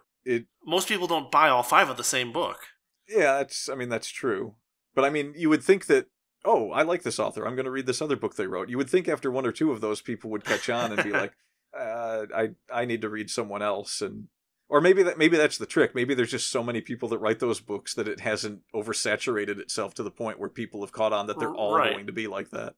Maybe that's why it's so easy for new authors to break into that genre, is because, here's a fresh script that'll be reused 10 times. Right. And the worst part about that is, for the people who actually do a really good job writing that stuff, it kind of gives them that, that veneer as well when people are looking for something to read. Oh, yeah. It cheapens their actual work kind of thing. Yeah, because people are like, oh, you're one of those romance authors, huh? And it's just like... So, no, I'm not one of the bad ones, please. I mean, there's a bit of that for any... I mean, I wrote a story that had vampires in it. How overdone has that been in the past 20 years? Well... And I think it's safe to say that mine is way different than anyone else's. That's the thing, though, is that... So this is why the first 2 pages of The Good Guy are so brilliant. Because it makes itself out to be a generic, dark, gritty vampire story. And then it's suddenly not. And you're like, wait, what? Well, we've got time. Let's talk about those first couple pages. Sure. Unless you, because I was trying to prompt you to talk about a couple pages of one of your stories, but I don't think my hint was getting across. Oh, yeah, you didn't make it. Okay, but I mean, I guess we can. So I guess I'll set the scene for that. You weren't explicit enough. That's the problem. I didn't catch it. Well, I mean, I always feel kind of crappy that like I'm sitting here on our new podcast and I'm self-promoting the book all the time, and it doesn't help that you keep using the good guy as an example of everything. It's a really good example. I can't help that. And I'm glad that it's a really good example. Now I just need to convince about 1 million other people to agree with you. And hey, I've been trying, man. I've been trying. I mean, I've actually been considering it at some point. Let me talk about. I'll talk about. I don't reread my own stuff enough. Is part of the problem. You should. Like, if it's I want really to talk good. about, I mean, you say that, but nobody else does. Okay, so I have this story where basically it starts out with it's basically a guy and his wife walking in the forest, and they're going to go visit some ruins in Peru, and like his wife gets bitten by something, and he's like, well, maybe it's okay, maybe just a little mosquito or a fly or something, but she starts to get really, really sick, and so he's like he has to pick her up and start to try to carry her back to the car, but like he's like almost to the car, and like he drops her because like she starts to like freak out, like, you know, spasm really badly. And this guy walks out from the tree line, and he's like, and he basically tells him to get into the car, and then he gets into the car, and she's like, wait, where's my wife? And he's like, oh no, we can't help her right now. And so that sets off the whole, you know, action story. Basically, something is taking control of his wife and turning her into like this horrible, you know, monstrous creature, and she starts to chase them. And so basically the story, which is a fairly short, you know, I think it's about 6,000 words, fairly short story, is just about them trying to do two things at the same time, which are contradictory. One, they have to keep her following them. So they have to stay close enough that she doesn't like go off and start hurting other people. They have to do things that keep her on their tail. But they also have to stay far enough away that she can't kill them. And so, you know, and they have to drive down a mountain in a crappy car in bad roads. They have to, you know, drive through a city, and you know, they have to get through the city without stopping, without hitting other cars, or, you know, being pulled over by the police, basically. Which, fortunately, it's a small town, so they just basically kind of blow through the one red light, and then they hear her blowing through the red light behind them. But, you know, the whole thing culminates in, you know, this guy has a plan. He has a place that he wants to go, and he has tools there that he can use, but they have to get there first. And so there's a bunch of action getting there. Then there's like a short period of kind of barely resting when they get there. And then there's the final battle where the stakes go higher again. And what ends up happening is that the point of view character gets knocked out right at the crucial point in the fight. And, you know, you kind of get like a was it a dream sequence kind of thing at the ending, but then it's not. So, you know, Yeah. So like I had come up with this idea for this character, and he's basically like a scientist that got pulled into killing monsters by accident, basically, or by happenstance. And so he goes around the world hunting and killing monstrous things that would kill regular people otherwise. And basically, he had to, you know, learn a bunch of other stuff that he didn't know in order to survive. He had to like start to develop his own drugs to keep himself from being infected by this kind of stuff when he fights it, because a lot of these things, they work by mind control, or they work by influence, or they work by some kind of like subtle poison or something like that. And so he has to be prepared for all of that, because he is just a regular person that has a lot more experience than the average person. So, you know, he has one of the elements that I thought about when I was coming up with that character is kind of like a Dexter's Secret Laboratory kind of thing. He basically has secret laboratories all around the world that are like behind the wall. There's an elevator behind the wall of an abandoned building, and he goes down. He has a lab, you know, and I had some fun ideas for things there, like in the actual novella version, the point of view character, and the thing about those stories about that character is that he's never going to be the point of view character. Someone else is always going to be the point of view character, and it's someone different in every story. But the point of view character in the novella sees like a table and there's just a bunch of like ammunition on it, and he's like, he sees a bunch of bullets and he's like, what's in this hollow point? And the Lawrence yells from the other room, or not from the other room, but from like, over where he's standing. He's like, oh, that one's silver, that one's anthracite coal, and that one's mica. And it's like, I don't want to know anymore. Well, he's a good character. Like the way you presented him in the story, I felt like he was a less fantastical Doctor Who almost. Just how he shows up while this other thing is going on, and you have no idea who this person is, but he's just there and does the whole Terminator "come with me if you want to live" thing. Yeah, and they have that nice obstacle where it's like, are we going to be able to get through this town? And so like you're dealing with a character that there's real stakes, and you know that this is not a solution that he has, just a thing that he has to do. So like it's not a character that is trained to drive through a town and avoid hitting cars. It's just like it's do or die. They have to do this. You got to do it. Yeah, yeah. And then to have the secret laboratories everywhere. That is, the way that you presented it was done in such a fashion that it develops the character as someone who is resourceful and a bit mysterious, and like the Dexter's Lab thing, where he's just got these hidden bases of operation in which all of his monster hunting tools are, there for him to use and surprise people with. Like he's a good character for other characters to be shocked by. He's a Sherlock Holmes character. Yeah, it's always fun to surprise the reader if you can. And at the same time, it's also fun to, for me at least, it's fun to show that it's like not easy, like in the sense that like it's like, no, I had to work a lot of time to figure out how to do this, and we have to be very careful as we're doing this, or else we're going to die. I also like, one thing that I did in the short story was that he has a gun and he uses the gun and he's like, this isn't going to do anything long term. Yeah. like I'm really good with this gun and I know how to use it, and I have special bullets that are designed for this kind of situation, but they're not going to be enough. And I'm telling you that they're not going to be enough. So drive. Yeah, and it helps that you did a good job with the monster as well. Because the monster isn't necessarily anything that we know or understand as the reader. We just know that it is a monster and something weird is going on. And we don't necessarily get an explanation of what or why the monster exists. But well, I try to at least put a little bit of cause and effect in there. Like she gets bitten by something, and he's like, I was looking for this thing, and you stumbled upon it before I did. Right? Like the whole point of the character is that he tries to find these things before they get to people, but he often isn't there fast enough. There's always some person who's stumbling into this stuff, without realizing what it is, and then he has to clean up the mess. Yeah, which is which is kind of tropey, but I kind of like it. Well, I mean, it's not.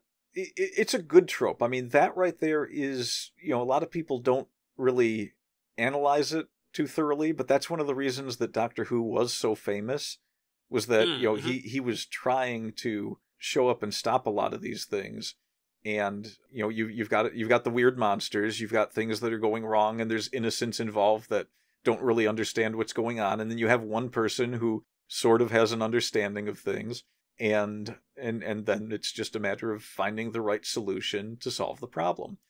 And everything between, the real interesting parts of the story are when that character shows up to the point in which he solves the problem, and you can play around with that all day. There's an infinite number of ways to do that. Yeah, so you've got an endless reservoir with which to, pull ideas to put this character in a story. Having a character that's a bit of a trope is not a bad thing, because they're usually good characters. Well, the trick is to be aware that you have a trope, and then to play with it in ways that you haven't seen it played with before. Yeah. And of course, that's not the same thing as saying play with it in ways that it has never been played with before, because with, an infinite number of people writing an infinite number of short stories, probably your trope has been tried in the way that you think it has been, or in the way that you're thinking.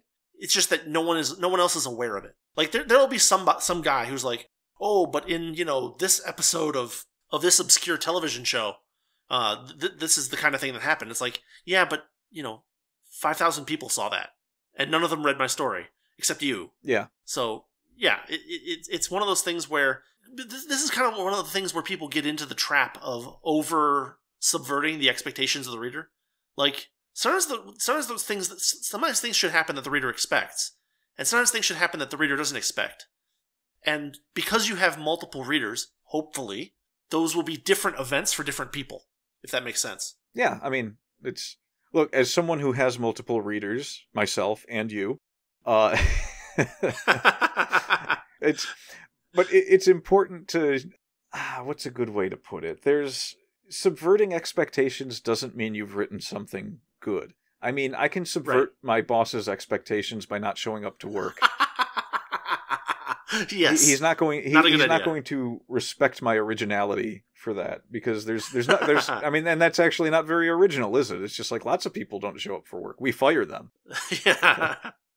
Subvert that. Now I'm not going to admonish my boss for firing me because I didn't show up for work, because he didn't subvert my expectations by keeping me there. He subverted your 1040. But like, that's the thing. It's like, just because you don't want to do something that someone else has already done is not an excuse to bore the reader. A lot of things that have already been done are exactly what the reader wants. Well, we had this discussion about what's it called, the Sword of Shannara series. Yeah, where Lord of the Rings, the trilogy. It's like it was written after Lord of the Rings. It was written very similarly to Lord of the Rings, and yet you like that one more because it appeals to you personally in more specific ways. That's fine. You know, that it doesn't make the Sword of Shannara a bad series. That it's similar to the Lord of the Rings. No, not at all. At least that one book. I'd never read any more after that, but I liked that book. Well, I mean, I guess if that one book was the whole Lord of the Rings series, then the rest of them can't also be Lord of the Rings. I would hope. Oh no, he spun that off into a whole bunch of stuff after that, because there's like 100 Shannara books at this point. Wouldn't it be funny if every Shannara book was like a rewriting of Lord of the Rings? A rewriting. Well, no, but like a rewriting of something else. That would actually be a really good series. If I mean, yeah, it could be. Well, he proved that he could do a good job with the first one, so I would assume that if he decided to do that with something else, he would do a halfway decent job as well. And with the amount of them out there would have to be at least one or two other ones that were good. This is just Anna Karenina with magic swords. What's going on here? It was the best of Shannara's. It was the worst of Shannara's. Oh, man. Call me Shannara. Oh, that's... Would you like to help me find the Elfstones? I would prefer not.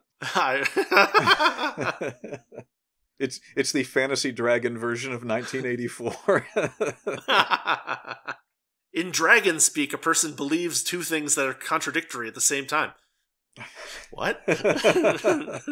Now I want to read more of those books just to see what they are. You know, I have been looking for authors to read lately and haven't been finding much. Maybe I should check out more of those, because I mean, I did enjoy one. So I mean, you may as well check out the second one. I know the television series did not appeal to me at all. I couldn't even get through half an hour of it before I was like, I think I'd rather watch the original Dungeons and Dragons movie. And if anyone hasn't seen it and is wondering just how bad that would be, just how bad that makes the comparison, the original Dungeons and Dragons movie from I think 2000, one of the elves in the movie was played by Keenan Ivory Wayans. So take that for what you will. That sounds about right. Yeah. It's not a good movie. The irony of the Dungeons and Dragons movie from 2000 is that it was the same studio that put out Lord of the Rings, Fellowship of the Ring, the next year. Oh my God, really? Yeah, New Line Cinema. Oh, well, I mean, that's a pretty large operation, so it might have been entirely different people. At the very least, we know that it was a different script writer. Oh, I mean, it was different. It was different people for sure. But like, it's just funny that the same studio, and I mean, New Line was not a huge studio. They did a few things, but they were not massive.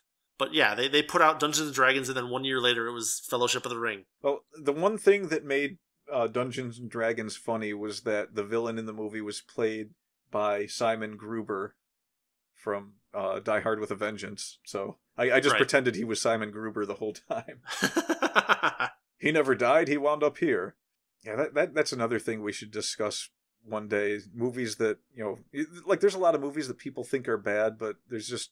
I think the Street Fighter movie was one of the best examples of a movie that everyone thought was bad, but was actually a pretty good movie, and years later people came around to this opinion. Yeah, I mean, we can talk about like nostalgia and the ups and downs of nostalgia.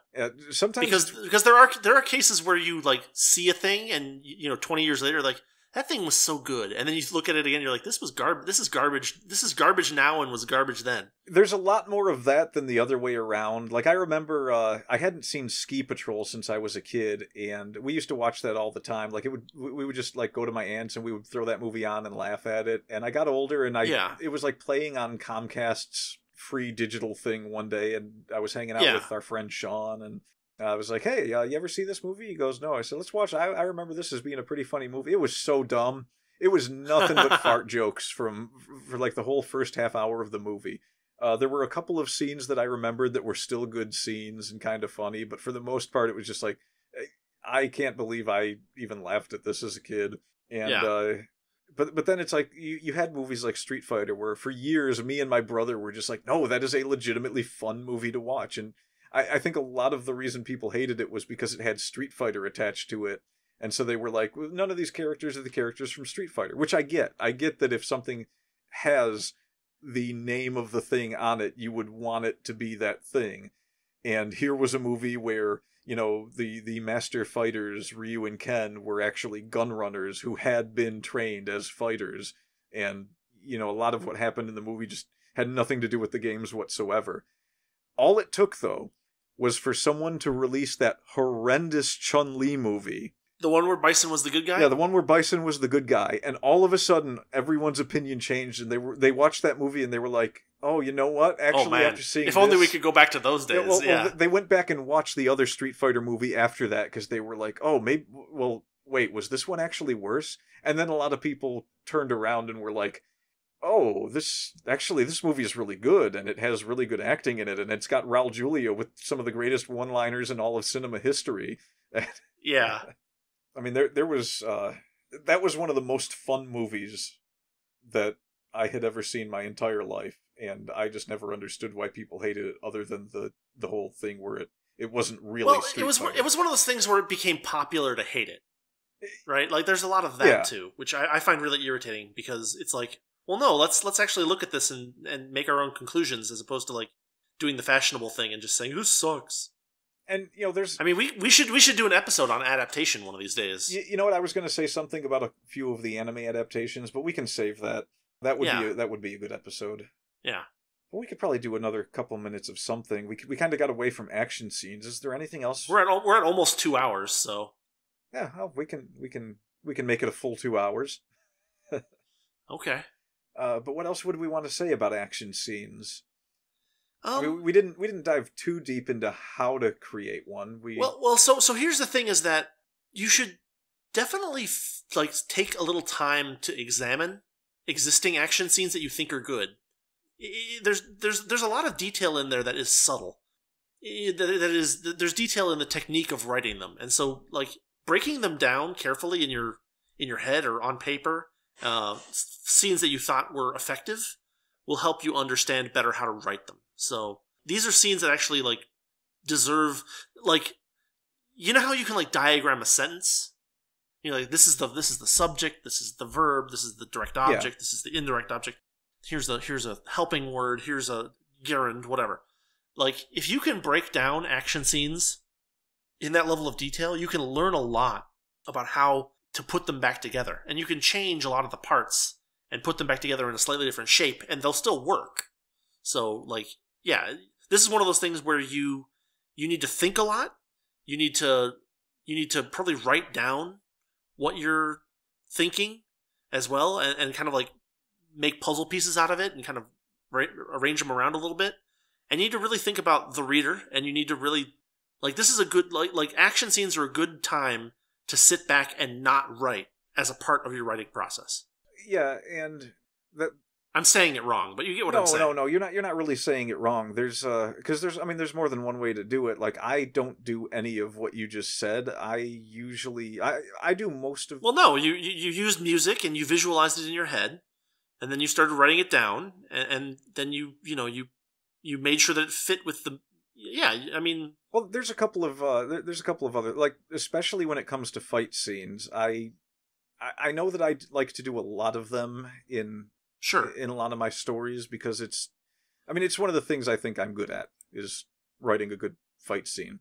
But I've also spent, 80% of my life has been doing martial arts and watching martial arts movies and reading about martial arts. And I have a lot of visual cues in my head that I can take of various fight scenes. Like, I've watched the movie Drunken Master at least 100 times. I know that fight. I know a lot of the fight scenes in the movies I've seen inside and out.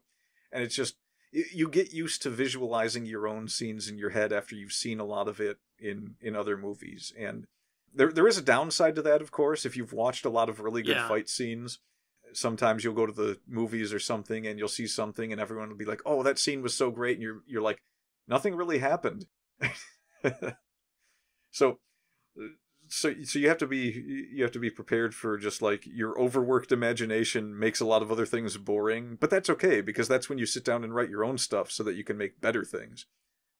But yeah, sitting down and watching kung fu movies or sword fight movies or, like Buccaneer pirate movies and people shooting flintlocks at each other's or boat, like cannon fights on the high seas, watching these kinds of things to get a feel for how you would want your own to play out is a very important part of this. And I don't think you're going to find, especially comic book artists, like a lot of the things they do that are action oriented in their stories, you'll probably find that, oh, I used to read a lot about this kind of pirate ship or these kinds of airplanes, or I really like, I liked these kinds of stories that people would write about these kinds of scenes. Everyone takes some kind of inspiration from somewhere.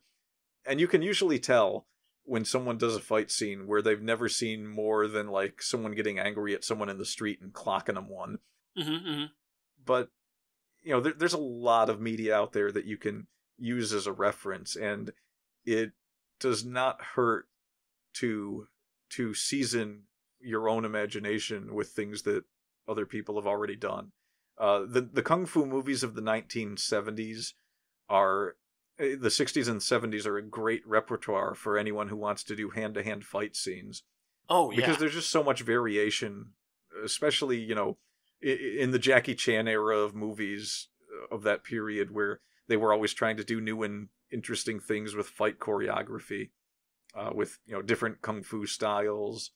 A lot of the action movies of the 80s where you would have, like Sylvester Stallone or Arnold Schwarzenegger, all the people that would be in fight scenes, the different scenes they would have, a lot of them emphasized these guys' strength when they were fighting. So you can get a good idea of how to have a powerful character, or like some kind of bodybuilder or really tough character, how they would fight just by watching movies like these. And then of course you can find books that had lots of fight scenes. Read the fight scenes in those and see how other authors did it. Don't be afraid of putting things that might sound weird to the reader into the story, and then just go back and read it back to yourself and be like, well, does this actually play out properly when I read it? And, don't be afraid of people misinterpreting what happens either, because you're never going to take words and perfectly present what you have in your head to people that are reading it. They're going to read your fight scene in completely different ways than you might read it. Yeah. And I'm going to emphasize that almost every single time we talk about anything at this point, because a lot of people they give up too quickly when they can't get exactly what they've got in their head down on paper. You're not going to. It's even more so than like artists, professional artists have enough trouble doing this as it is, and they'll tell you, it's in a purely visual medium. Yeah. And now you're talking about a medium in which all the visualization is taking place in the head of another person, being translated through like words. Yeah, no, you're never going to reach that level because everybody's going to read your stuff a little bit differently and have different perspectives on it. So it's not a thing of don't try, but don't insist on perfection. Yeah, in 100 years from now, people might not even understand what it was that you wrote to be able to understand your scene. Like go back and read some old texts that the old mathematicians wrote down about, how they discovered mathematical properties. Like read what was it Euclid's Principles, and just listen to the way they describe I don't know things. offhand, yeah. And you'll see that, like, in modern times, it's much harder to get a sense of what the person was talking about just because of the way they wrote back then. So, like, no matter how perfect you think you get something, at some point the interpretation is just spiraling out of control. Yeah. And it's important to remember that, not because it gives you a sense of futility, but because it should give you a sense of, oh, I don't have to have everything absolutely perfect and wait 40 years to publish my novel. It gives you an appropriate level of polish to aim for. Yeah. Polish is way more important than perfection. Never be a perfectionist, especially in art mediums. Yeah, because especially in something as interpretational as writing. Yeah, and even with drawing, I mean, they didn't have computers that could make perfectly smooth lines back in the 1980s when people were making some of the best big budget animated films of all time. Yeah. And even God, how old is Snow White now? Like about 100 years. It's considered a masterpiece, and they didn't even have any kind of stabilization techniques for their pen work at that point. Yeah. I mean, they did stuff, they did a lot of rotoscoping, and it was a totally different medium then, and a lot of those techniques are lost. So, and also another thing that people often forget about fight scenes is that not every fight scene is just some aberrant display of violence in the middle of your story. Fight scenes go through as many genres as anything else. There's fantasy fight scenes. There's comedic fight scenes. There's basically take Jackie Chan as an example. Everyone was doing serious kung fu fight scenes back around the time that he started getting into movies, and then his movies come along and he's doing all these weird stunts and using all sorts of props and things in his fight scenes and taking funny falls and adding comedy to the fighting itself. Well, there was something that I always enjoyed about Jackie Chan's fight choreography, where there was always a really strong sense of surprise that would like show up in the middle of each fight. Like, something would happen, and you would see Jackie Chan's face, and like he would just get this surprised and terrified look on his face, and he'd have to completely change how he was reacting to things as a result of this surprise. Yeah. That was something that I always thought was fun about those movies, where like it's going along in one direction, and then it shoots off in a different direction unexpectedly.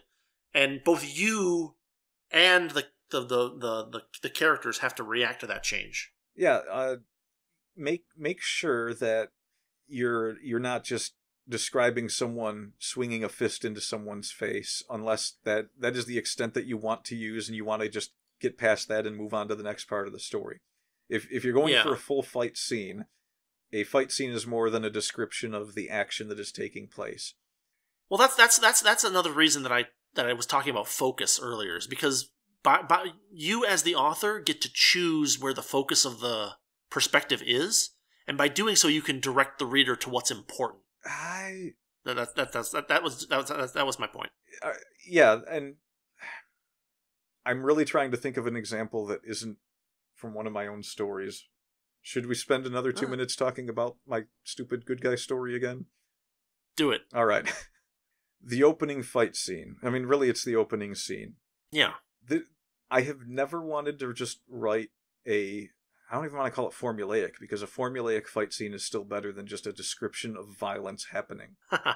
So you remember how the story opens, right? Yeah. So there's a girl sitting in a tavern. She's basically the main character of the story. She's the narrator of the story.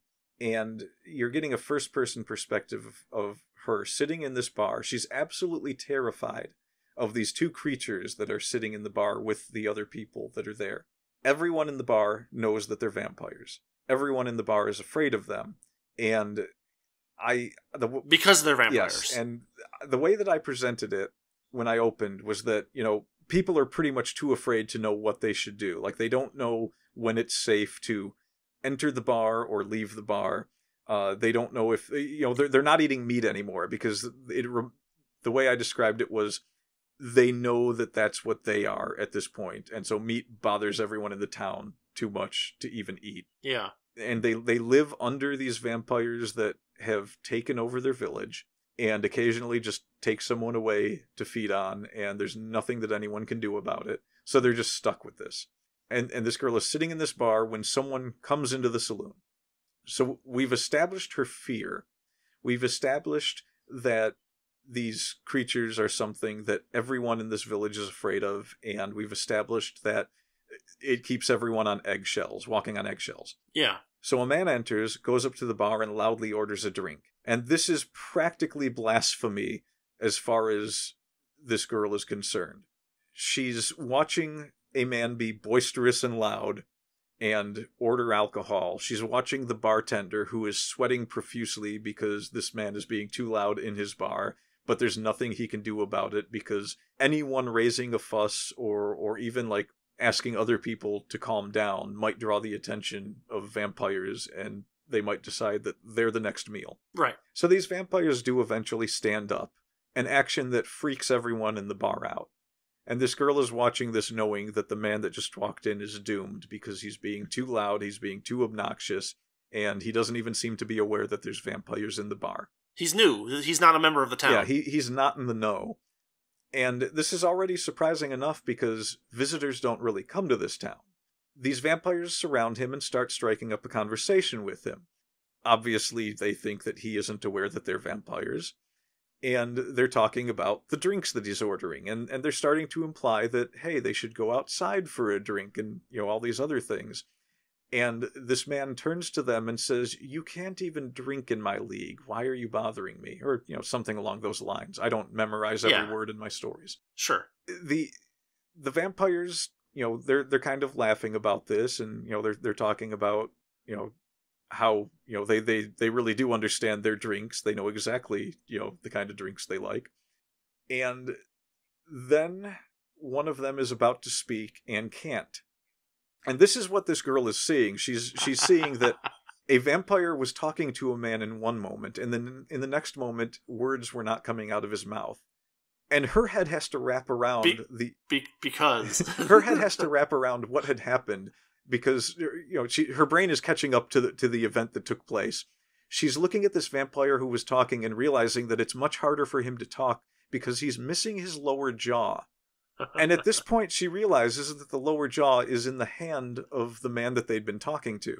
And this is where the entire atmosphere of the story starts to change.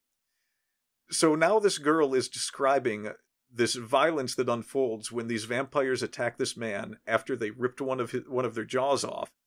Yeah. And he just starts beating them mercilessly, punching them, kicking them. One of them bares its fangs and he just kicks it right in the mouth with his boot. He's banging their heads off of tables, throws one into a fire, drags it out, and starts beating it again. And all of this is being described by her as she's freaking out, wondering what is going on. And it's a very short scene, but it ends with this man telling one of the vampires to run and warn the others that he's coming. And before he lets this vampire go, he breaks its legs and then tells it that it had better not stop running. And it runs. And the important part, the thing that really makes that scene, is not the action that took place. Right. It's the awe and terror in the girl that is watching it happen. And all of the things that are going through her head, such as, well, wait a minute, now these other vampires are going to show up and they're going to kill everyone here. Right.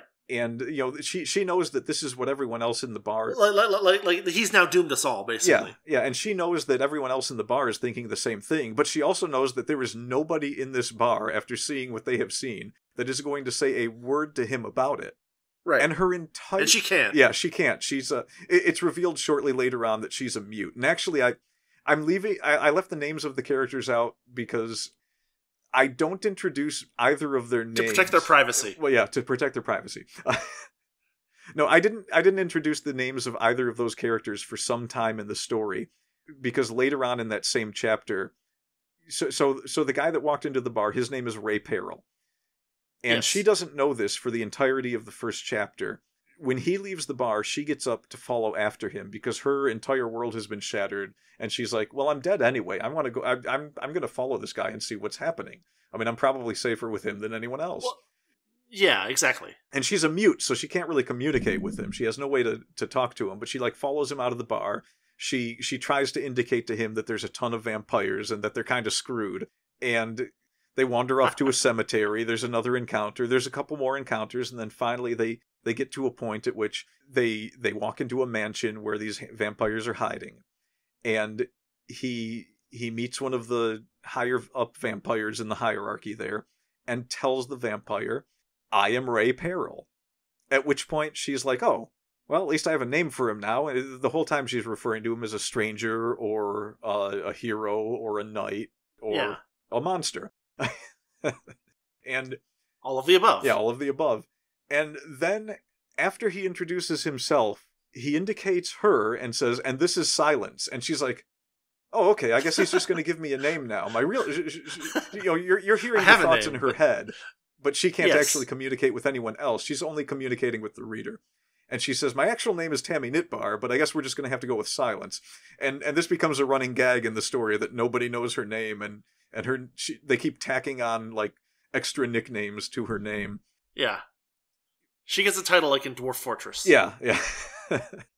And they go through a bunch of fight scenes in this first chapter, where most of this first chapter is her continuously being in awe that they've actually survived another encounter with the vampires, up until the point where it's just like, I don't think he's going to lose. Yeah. And we're talking like stakes that to her just seemed incredible from the get-go. And well, it seems impossible because there were vampire hunters and they didn't succeed. Yeah, right. Like there's a whole bunch of backstory here that makes these things seem terrible, and then suddenly they're not. I mean, they are, but not to this one man. And so it flips everything on its head, and it turns, what looked like a dark and gritty vampire story into a rip-roaring adventure story instead. It's like the writer got transported, 50 years into the past from the gritty vampire era to the pulp adventure era all of a sudden, and started writing in that new tone. Yeah, and the important thing about, if you're going to write fight scenes where you want to really describe the action, is that you have to look at it from, you can write fight scenes in different ways. Like the route I chose was having this girl following this guy, and she's going to observe everything that's happening and give her own 2 cents. And I use a couple of tricks throughout the story where she sees something happen, and in her head she had already predicted what was going to happen, and she was completely wrong. Yeah. And so she describes the thing she thought was going to happen first, and then she goes back 10 seconds into the past and describes what she actually witnessed. And this is a further way to build the both the tension and the fun, really, of what is going to happen, or what's happening in these action scenes, is just trying to take different ideas of how you can describe it from the point of view of different characters. I think the first person route works great. It's easy to do in third person as well, if you sit down and think about it enough. Yeah. But like there's also that element of having established that this is a character that does this kind of action in these fight scenes. The scenes that happen between fight scenes amplify the action, because you're learning more about the characters as you go along, and that's going to season the flavor of each subsequent action scene that you have. Yeah, that makes sense. You don't write an action scene and then, all right, then the characters do this, and then they get to another action scene, and everything that happened between those 2 action scenes doesn't matter in the action scene. Like that's a boring way to do it. Well, like it's like every character gets introduced and looks mundane and turns out to not be mundane. And so like the first time that you see Elishard, it's like, whatever. And then the second time you see Elishard, it's like, oh shoot. Wait, what do you mean the second time? Like, like the second she shows up. She shows up later in the story, right? Yeah. Pretty sure. I'm just wondering, like, what? And like at the first point, it's like, oh well, what is she, like a secretary? And then in that first scene, you see what she can do, and then you're like, oh. And then the second scene, she shows up, and you're like, oh. Okay, I was wondering what you meant by that. Is like I get what you mean. So like she shows up, and at first you don't know who this is, and it's just like, this is. Well, you're kind of given. She's deceptively. She looks deceptively innocent, useless, or useless. Yeah, and then you find out that she's very much not. And then the second time that she shows up, and like the characters that see her are like, she looks innocent and useless. And you're like, no, not with Elishard. Like she shows up for just a handful of sentences. Yeah, Tammy is describing her as what looks like a high school girl in like a skirt carrying a clipboard, and then the vampire that joins them, she like cowers behind Tammy for a moment and is like, like this is like immediately as soon as she appears. Oh, I don't mean the protagonists. I mean the antagonists. Oh, well, yeah. Like there's a significant issue of like underestimation that happens, and it happens a couple of times, and it's always delightful for like you, the reader, to be in on something and the character is not. Like normally in a story, you, the reader, are seeing what's happening and taking it in. And the characters are in their own world, and everything is they kind of understand their own world because they live in it. But then when you, the reader, knows something that a character does not, and they like act on their incorrect assumption, and you're like, oh no, this is gonna go poorly.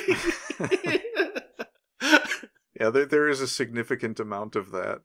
But I mean, that's another thing, it's another way to do a fight scene. It's like you don't have to hide everything that's going to happen. You don't have to hide the fact that one person is going to win and one is going to lose. You can telegraph that stuff pretty far out and still have it be a really fun scene. Yeah. Well, it's a different thing, right? Like you can write a scene where two characters are in a fight and you don't know who's going to win. And that's one type of scene. And you can write a scene that is equally fun to read and equally interesting to think about, where one person is going to win the fight, and you know that they're going to win the fight, and the other person either A, doesn't realize what danger they're in, B, come up with like a clever thing to kind of like, stave off defeat for a few minutes or something like that. There's a bunch of different ways that you can play around with this, and like they're all, I mean, like mix and match them. Like if you're creating something, play around with it, and because the more you play around with it, the better it's going to be for the reader to like see things that they didn't expect, or see the things that they expected, but like play with their emotions in a certain specific way, things like that. Yeah, and use the fight scenes to further develop your characters. Don't just have them be a fight scene that's interrupting the character development. Oh, yeah. Like, when Ray Peril fights the final vampire, he breaks her ankle after throwing her around a few times, kind of playing with her. And she gets angry and says, you think a broken ankle is going to stop me from killing you? And she tries to lunge at him, and he just grabs her by the throat and holds her there, and there's nothing she can do about it. And he looks her in the eye and says, the ankle was to stop me killing you, not you killing me. Yeah. You get a pretty good sense of, when you're writing characters, you get a pretty good sense of, like, they're in a situation, they need to, something new needs to be known about the character when a big event happens. Like you should have something added to the character each time they go through an ordeal. And a fight scene is usually an ordeal. If you're going to take the time to make it a good fight scene and make it an ordeal, it should be something that, if not grows the character itself, because sometimes Ray Peril enters the story as a character that, for the most part, well, there are multiple characters that can grow during the course of an encounter, right? Like the protagonist in the fight can grow, the antagonist can grow, and bystanders can also grow. Yeah. So like in the third chapter, the army keeps like getting smarter about what they're going to do about Ray Peril, and it keeps not working. But they're trying something new every time, and so they're developing. Yeah. Well, that's. I think that's a pretty good breakdown. I think so. I think it's just important to remember to make, and don't write boring. I don't know what better advice to give people. Like, if you go back and you read your own stuff and there's not something in there where it's just like, this was something that, like, I could, if you don't feel like you can sit down and read it and walk away from it, like, feeling good about having read it, maybe it needs to be fixed. Maybe you need to pretend you're a different person and not the person that wrote it sometimes, and just be like, if I was someone else, would I enjoy sitting down and reading this? that, as a most general rule that you can give anyone about writing, that might be it. And there's no end of books out there right now that are just boring, boring, boring, and I just wonder how the authors sat down and, did any editing or, read over their work whatsoever and didn't... How they wrote it, let alone read it. Yeah, like how did you get through this when nothing happens for 30 pages of nothing happening, and you're just like, why didn't you add something? Why didn't you, add some character growth or add like a new element to the story that maybe make the setting more interesting? Something, anything. But, as I've mentioned before, I'm pretty sure a lot of people are writing with I want this to be a Netflix show template in mind, so I don't know. Yeah. Fight scenes are definitely something that get left out a lot when people write with that template, because fight scenes are not cheap to do. You have to hire choreographers. They take time to do the choreography. Well, so you can get away with that if you're writing a screenplay. You cannot get away with that if you're writing a story. Yeah. Yeah, and if you like I just saw a short video that was basically, it was George Lucas walking into a room with a stack of paper. He's like, first draft done, and he's like, I cheated a bunch. There's a bunch of they fight in there, but first draft done. And that's exactly what you can't do when you're writing a story, unless you're planning on hiring a ghostwriter to do all the combat in the story. So, which, I mean, you can do that, but I think that would take a lot of the fun out of it. Oh, yeah, absolutely. And, this is a lot of advice that doesn't apply just to writing action scenes. When sure, one of the... Well, no, I mean, your point is very well taken about there shouldn't be a boring part. Put something in there. Like, that's a really good point. Like, there are boring parts to any story, and honestly, sometimes things that you think are really fun as you're writing them, other people are going to find really boring. Yeah, that's true. And every once in a while, you'll go back and be like, actually, the way I wrote it kind of came off as boring. Yeah, I mean, you just got to try to avoid that as much as possible. Just like, oh, this is fun, or like, hey, this happens, which makes this character develop this way. The more you can, it's like the early writing for The Simpsons. There would be scenes that would be so chock-packed, damn full of jokes that like you could enjoy that scene on 7 different levels, all of them practically independent of each other. And that's what not lazy writing looks like. Yeah. You pack it full of things, like, because like you can write a really long thing that has a few interesting things that happen in it, but all the parts where nothing is happening, those are the parts that you need to either leave out, change, summarize, something like that. Like, if 2 characters are having a dialogue and you're writing out the things that they're saying verbatim, and nothing happens that's interesting in that conversation, turn it into a non-quote thing where so-and-so told so-and-so this happened. You save 3,000 words, and you get the same thing across, and you don't waste the reader's time. Yeah, and actually, I know I brought up Drunken Master already. Sure. But I think that movie is a really good example of how you develop a character in a fight scene. Because virtually all of the character development in that movie takes place in fight scenes, up to and including 2 of the climactic battles where, the hero faces off against the main villain twice in the movie, and the first time he is utterly defeated.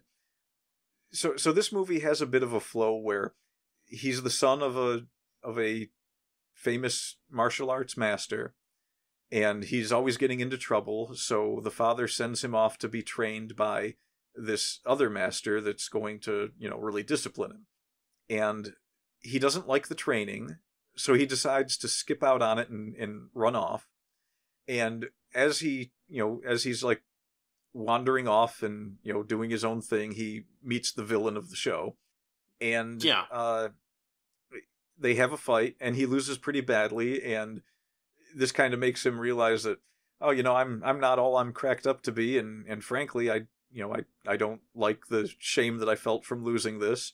So he goes back to this other master that's going to teach him how to do drunken fist boxing. And it turns out that the villain of the story was hired to kill his father. So after he takes this training, he goes to visit his father and finds him in the middle of a fight where this guy's going to kill him. And he steps in, and he's already been beaten once, and so this villain is like, oh, you're back for more. And they have their final fight scene in which the hero emerges victorious. So it's like all of the story takes place in what happens in the fight scenes.